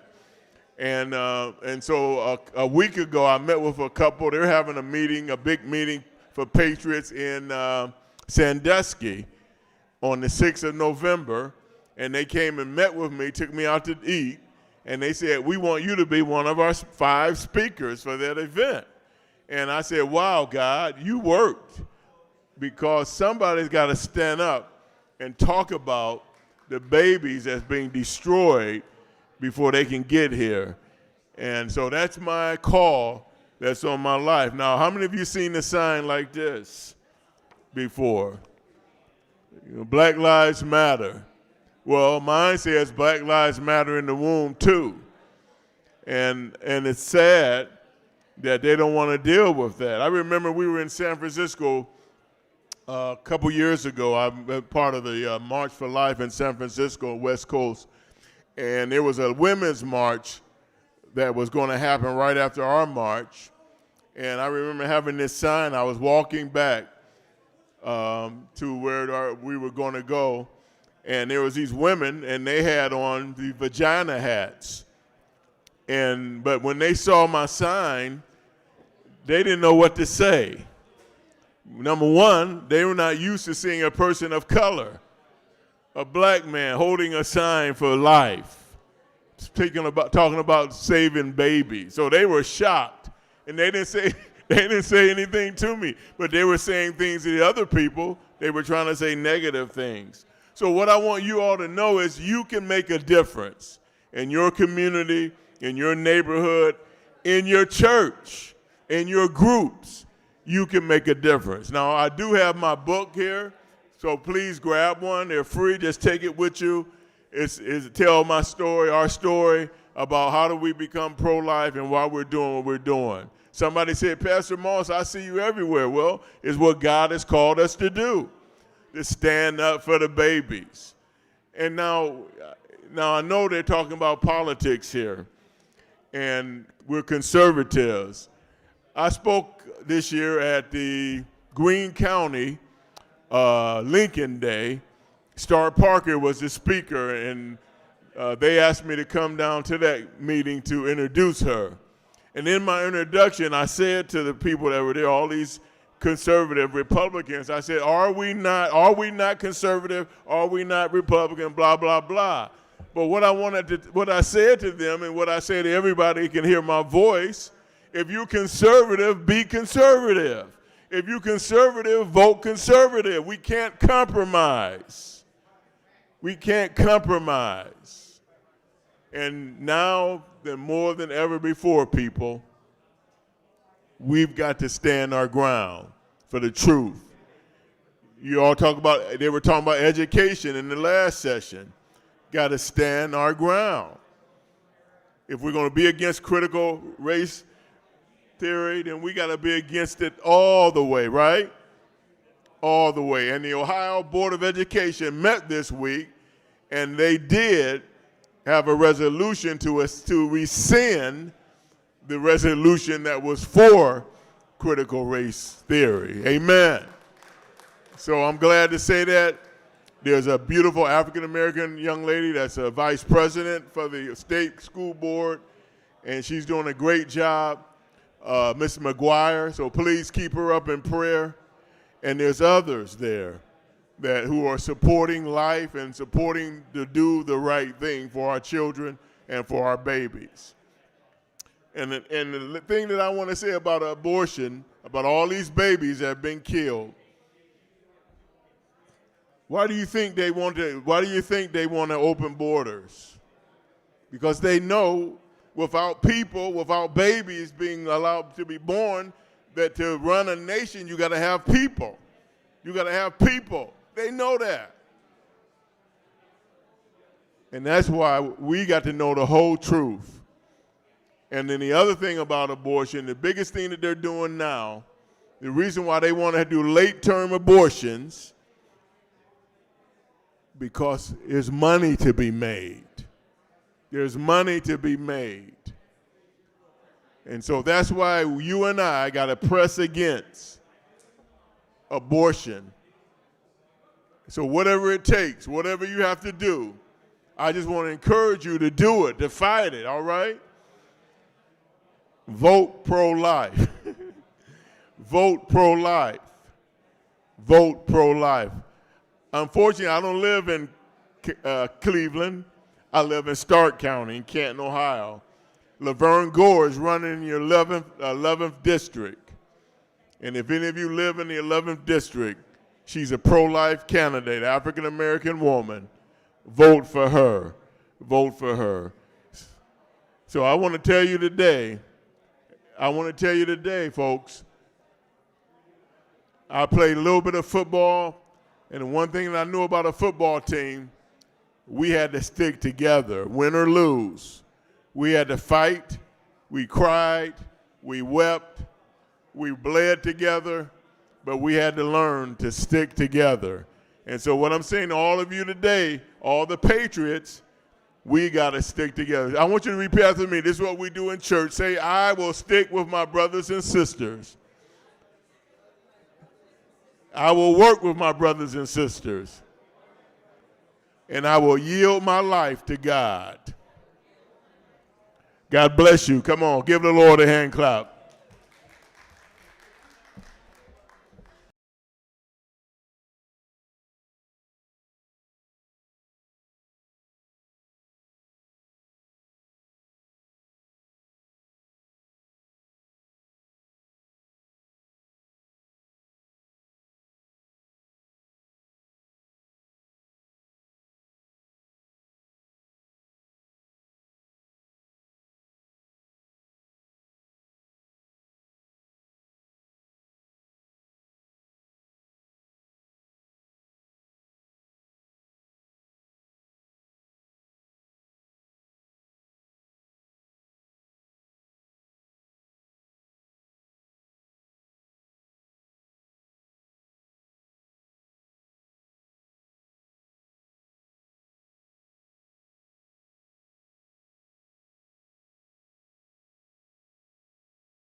to introduce Mike Mowry, who is with the Convention of States. Did I get that right?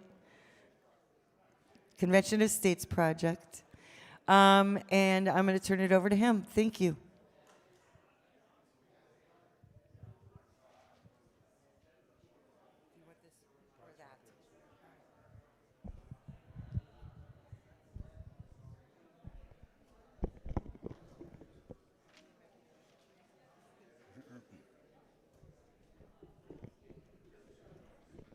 Check, check. Well, everybody, thank you for sticking around for this presentation. I'm Mike Mowry. I'm associated with the Convention of States Project, which some of you may have heard of. Convention of States Action is actually the activist wing of the Convention of States Project. This Convention of States Project being its education wing. Next slide, please. Next slide. Who is the Convention of States Project? Basically, back in 2013, Mark Meckler and Michael Ferris founded this organization. This organization is based upon trying to use Article 5 to have amendments to scale back the power of the national government. As you can see, the problems up there will be illustrating through the next few slides. Next slide, please. Why we need to act now is, most of you are very familiar with the problem with the national debt ever increasing every year. We're all familiar with the national debt, which is probably 28, 29 trillion, but most people are not aware of the unfunded liabilities, which are probably over $100 trillion now for retiree benefits and federal employee benefits. Next slide, please. The other thing that most folks are not aware of is the cost of bureaucratic regulation. This is an annual survey that they do based upon the government's own numbers. The average cost of regulation in this country is close to $15,000 per year, which exceeds the cost of every household cost with the exception of mortgage costs. Next screen. Other issues that we have to deal with basically is the government imposing their values on us through legislation, which was not part of the original intent of the Constitution. This is one example of that, which is in the news now for what's going on in some of our schools. Next slide. Many of you probably remember this particular debate from the Obamacare debate, where they're trying to impose, again, values onto religious organizations, totally ignoring the First Amendment. Next slide. Jack Phillips, he's the cake baker in Colorado.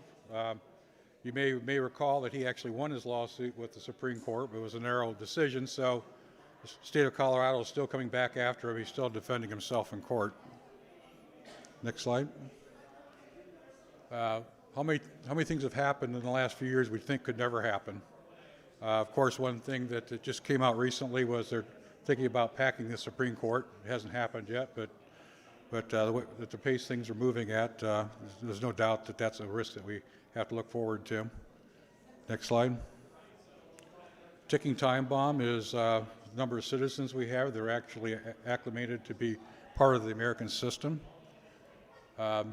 Legal immigration is basically, immigration is set by statute that the Congress writes, but it's also fixed in the case of birthright citizenship by the 14th Amendment, many folks say.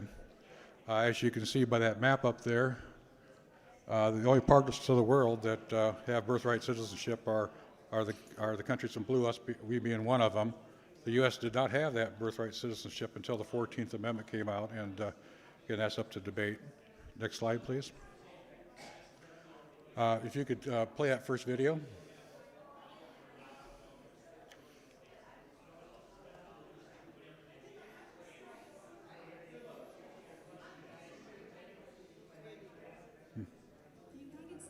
Constitution was written before a perfect rule that would enable change.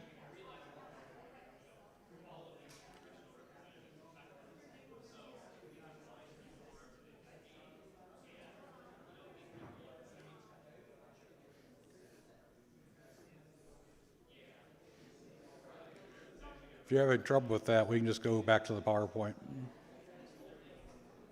Okay, there you go.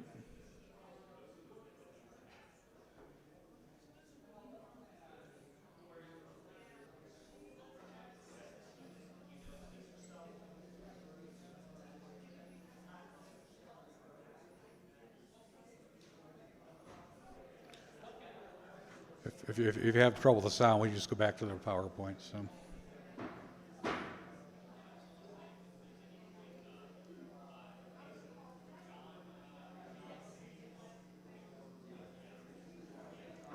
Okay.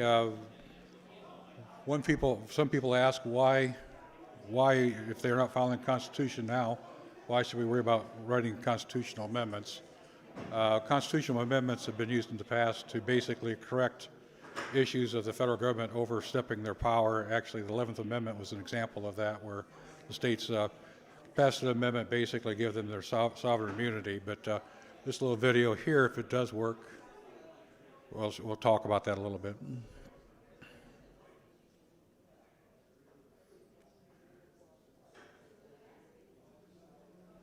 Well, apparently we're having trouble with that one as well.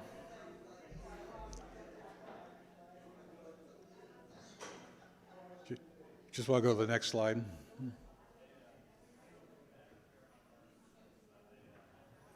Okay, the genesis of the Article 5 movement in 1787, when they wrote the Constitution, 2 days before they finalized it, George Mason, who was a delegate from Virginia, noticed the amendment clause was such that the Constitution could only be amended by the national government. His observation was the national government would never write an amendment would limit its own power should the things work out that the federal government take powers that they weren't originally intended.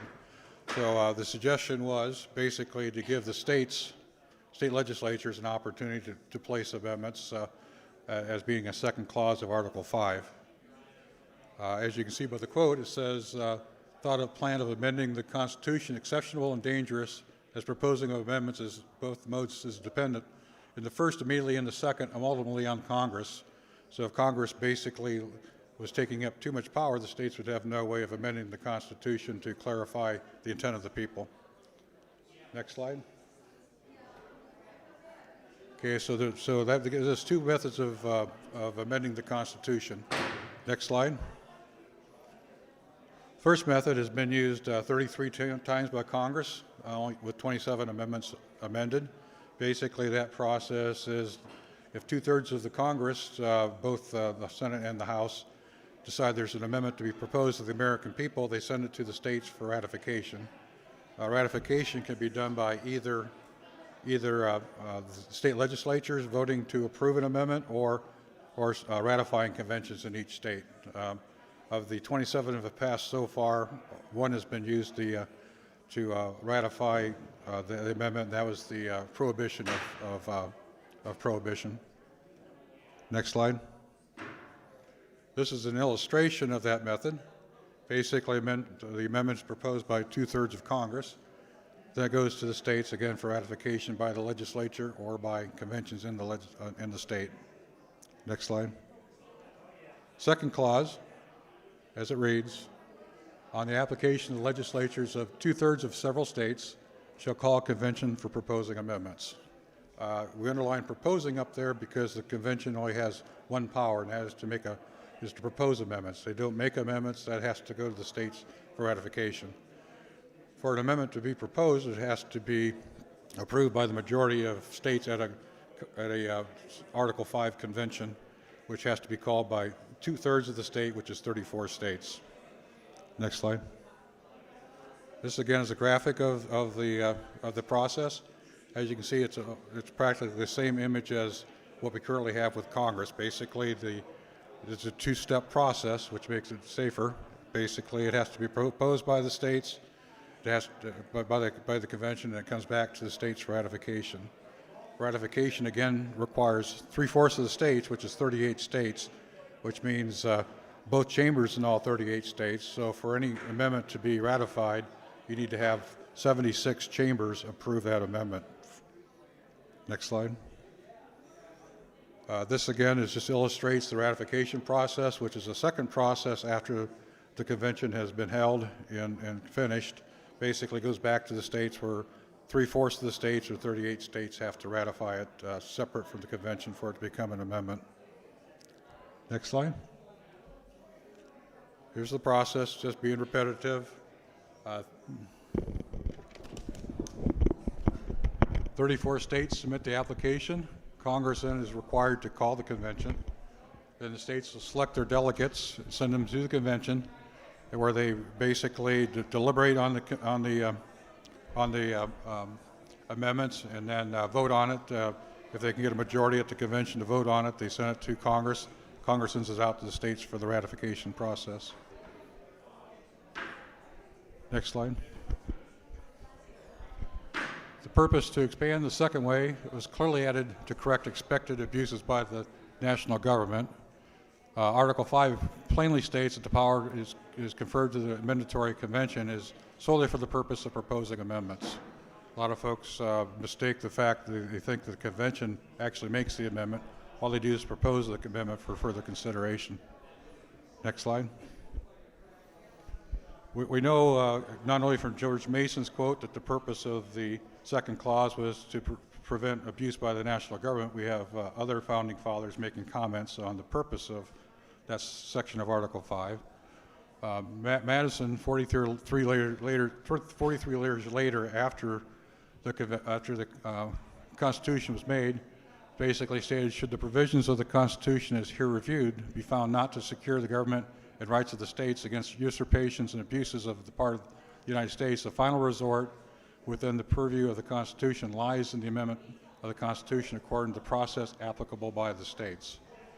So again, Madison's confirming the purpose of that part of Article 5. Next slide.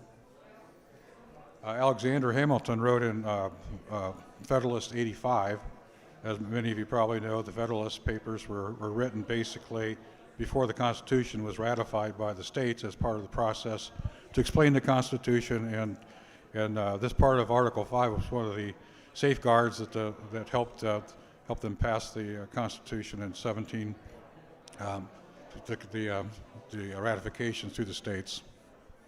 What Hamilton says, by the 5th article of the plan, the Congress will be obliged on the application to legislatures of 2/3 of the states, which at present amount to 9, to call a convention for proposing amendments. So that's currently 34 with the 50 states we have now. So the words of this article are peremptory. The Congress shall call a convention. Nothing in this particular is left to the discretion of that body. It says we may safely rely on the disposition of state legislatures to erect barriers against the encroachments of the national authority. Next slide. 8 years after George Washington first became president at his end of his second term, in his farewell address, he recognized the importance of Article 5 when he spoke this. So the necessity of reciprocal checks in the exercise of political power, but dividing and distributing into different depositories and constituting each as the guardian of the public weal against invasions by the others, has been evinced by experiments in ancient and modern, some of them in our country and under our own eyes. To preserve them must be as necessary as to institute them. If in the opinion of the people, the distribution or modification of the constitutional powers be in any particular wrong, let it be corrected by an amendment in the way that the Constitution designates. He's referring, of course, to Article 5 there. Next slide. There are many Article 5 organizations. How is our organization different? Next slide. The biggest difference in our organization is we're entirely a grassroots organization. Each state is organized with volunteers. In the state of Ohio, we have probably 120 leaders and 5,700 people that have offered to be volunteers for this effort. We currently have about close to 94,000 petitions signed, people petitioning our state government to pass our resolution, which we'll look at here in a little bit. Next slide. Again, the three items that we're asking for in our resolution that be addressed at the Constitution, at the mandatory convention is first, fiscal restraints of the federal government. That's basically as the balanced budget amendment that the national government can no longer borrow money to bribe us to do things we don't want to do and basically sack our grandchildren's future. Next slide. Limiting the power and jurisdiction of the national government. That basically is where we can address the abuses with regulatory issues and issues of the courts basically saying things are in the Constitution that aren't in the Constitution. there's a lot of talk today about Roe v. Wade and abortion and that type of thing. Back at the time Roe v. Wade was passed, 50 states had different laws on abortion, and that basically abrogated all those laws. So if we wrote an amendment, what they call a countermand amendment, the state legislatures could have nullification rights, basically, making sure that 5 unelected men in black robes can't tell 350 million people how to live. Next slide.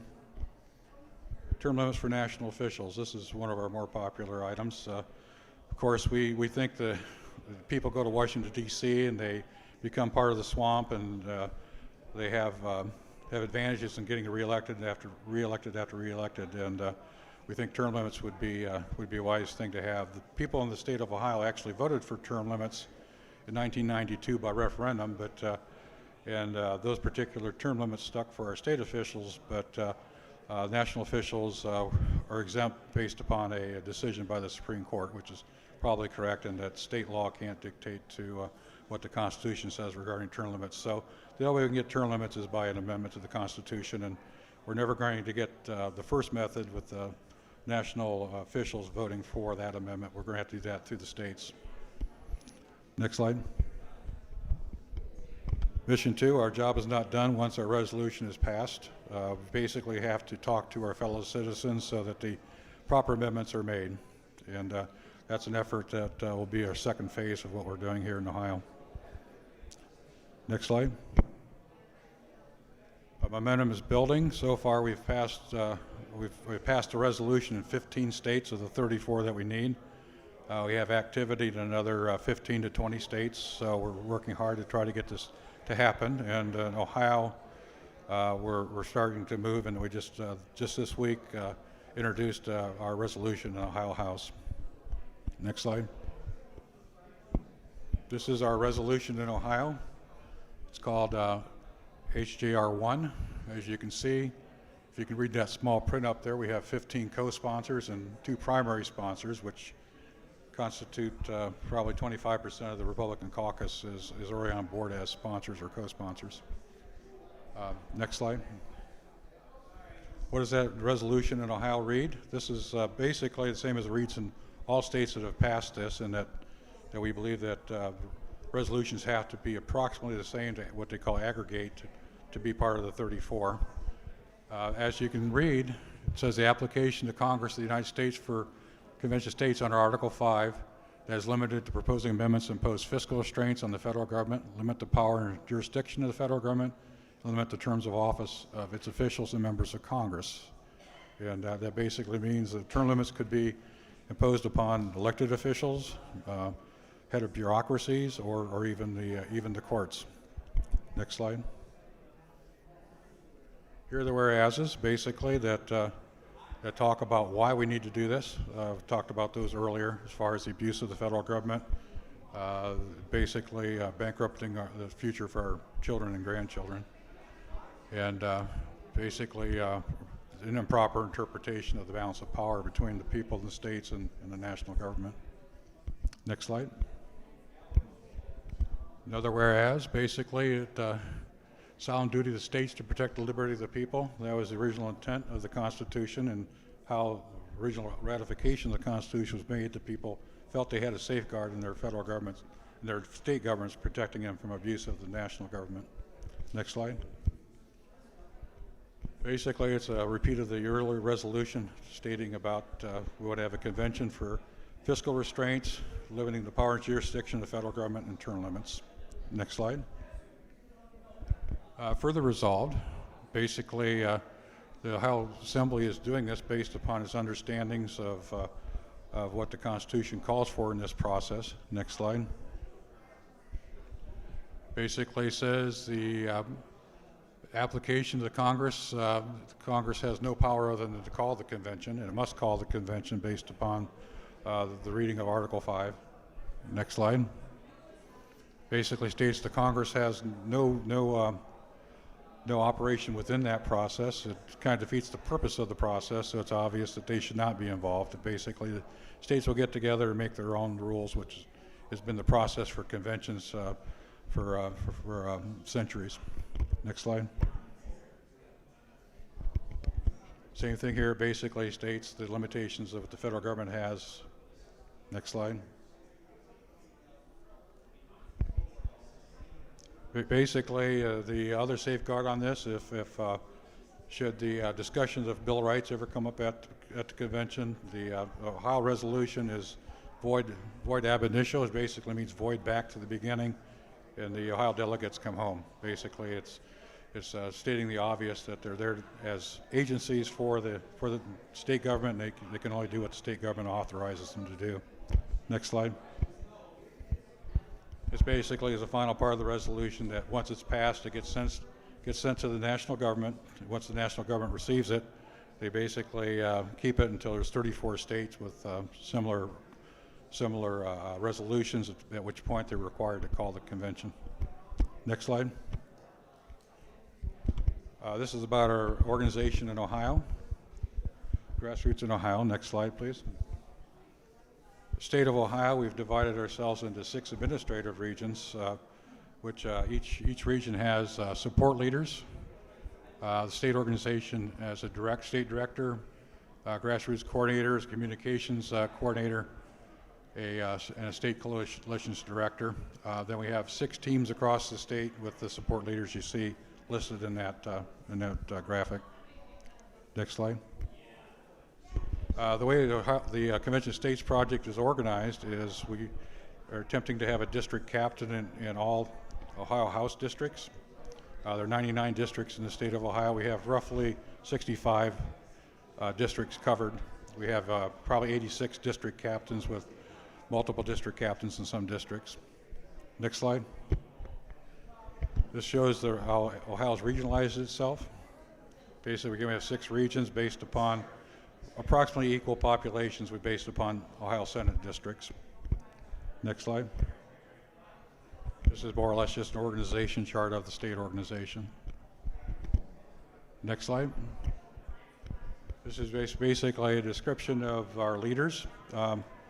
If you're interested in helping us out, you can go to conventionstates.com. That's our website where you have the Take Action page where you can sign up to be any one of these different leaders. That's also where you can sign the petition, is conventionestates.com. Next slide. Again, some more of the descriptions of our leaders. This presentation generally is for folks that are going into organizations. There's a lot of organizational information here. Next slide. Learning resources. There's a lot of books out there on this process. We have our website. If you come on board as a volunteer or a leader, we have training. We have written training. We have an online COS University where you can learn that way. We also have live webinars once a week for new people in the organization, such as district captains and volunteers. I would probably recommend up there any one of those books, but Far From Unworkable has basically everything you want to know about Article 5 in it. Next slide. How can you help? First of all, sign the petition. You do that at our information booth here at this gathering, or you can go online at conventionestates.com where you can sign the petition electronically. If you do that, basically we'll send an email to your state senator and your state house member that you support what we're trying to do. Above that, again, you can go to that Take Action page, you become a volunteer or one of our leaders. Next slide. It's just a thank you page. Next slide. Okay, we do have opponents to what we're trying to do here. We'll review a few of those. Next slide.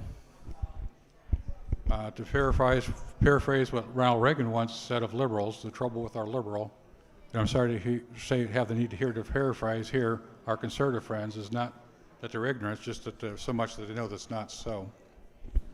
Next slide.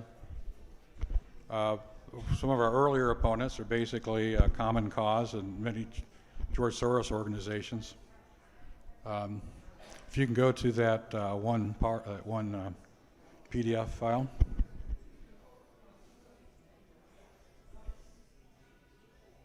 Okay, then scroll down to the last 2 pages. Okay, you go up to that next to last page. There you go. Here are a list of the organizations that have basically signed a letter that opposes Convention Estates project and what we're trying to do. As you kind of see, it's a who's who of progressive organizations. You can basically see Greenpeace up there. You can see a lot of union organizations, a lot of progressive organizations. If you pull down to that last page, you can show some more of them. So, but anyway, that basically shows that there are people that try to say we're a tool of George Soros. This is clearly a demonstration that Soros organizations are firmly against what we're trying to do. You go back to the PowerPoint again.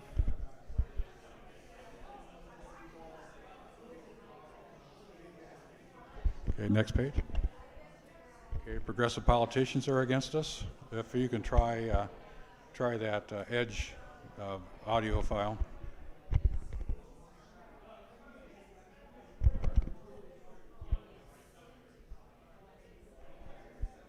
Yeah.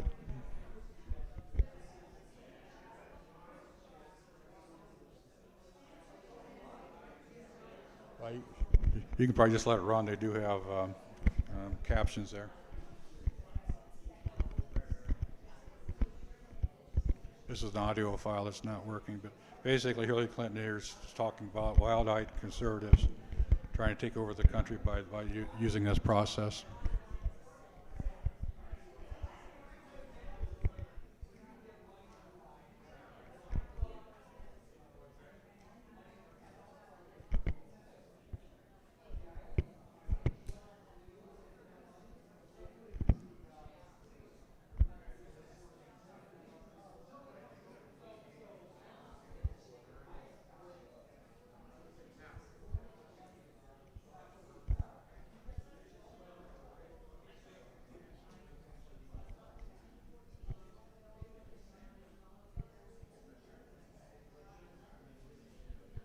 You get the gist of that. Again, I apologize for the files not working properly.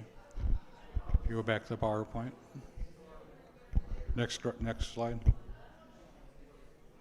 Other people that are opposing us are right-wing organizations such as the John Birch Society and Eagle Forum. What they're afraid of is this process can be abused and can harm the Constitution. Of course, our contention is that if you have to get 38 states, 76 chambers to ratify an amendment, there's a pretty high bar that nothing should come out of this. But we feel like there's a lot more risk for us to allow the continual drift of our national legislature to progressive and Marxist means versus us trying to use our state legislatures to protect us from that. Of course, most of you are familiar with the red state, blue state map. The nice thing about a convention is one state, one vote. And there are more red states than blue states. So Ohio would have one vote in the convention, as would California. That's better than 2-1 have in the Ohio House. Next slide. We have self-proclaimed Constitution experts that are against this, again for the same reason. We think they're wrong-headed. The Article 5 movement was pretty hot and heavy back in the 1980s when Ronald Reagan was president. I think it got to within 32 or 33 states of the 34 required to call for a balanced budget amendment. Those of you that are old enough would remember back then we had a deficit of national debt of around $2.5 trillion. Now we're close to 30 trillion. So if we could have passed this balanced budget amendment back in the 1980s, a lot of evil could have been avoided. Next slide. Our legal board of reference, which you can find online, are kind of a who's who of conservative constitutional experts. You can go online to check them out. So at this point, I think I'll go ahead and take questions. If anybody has any questions about anything.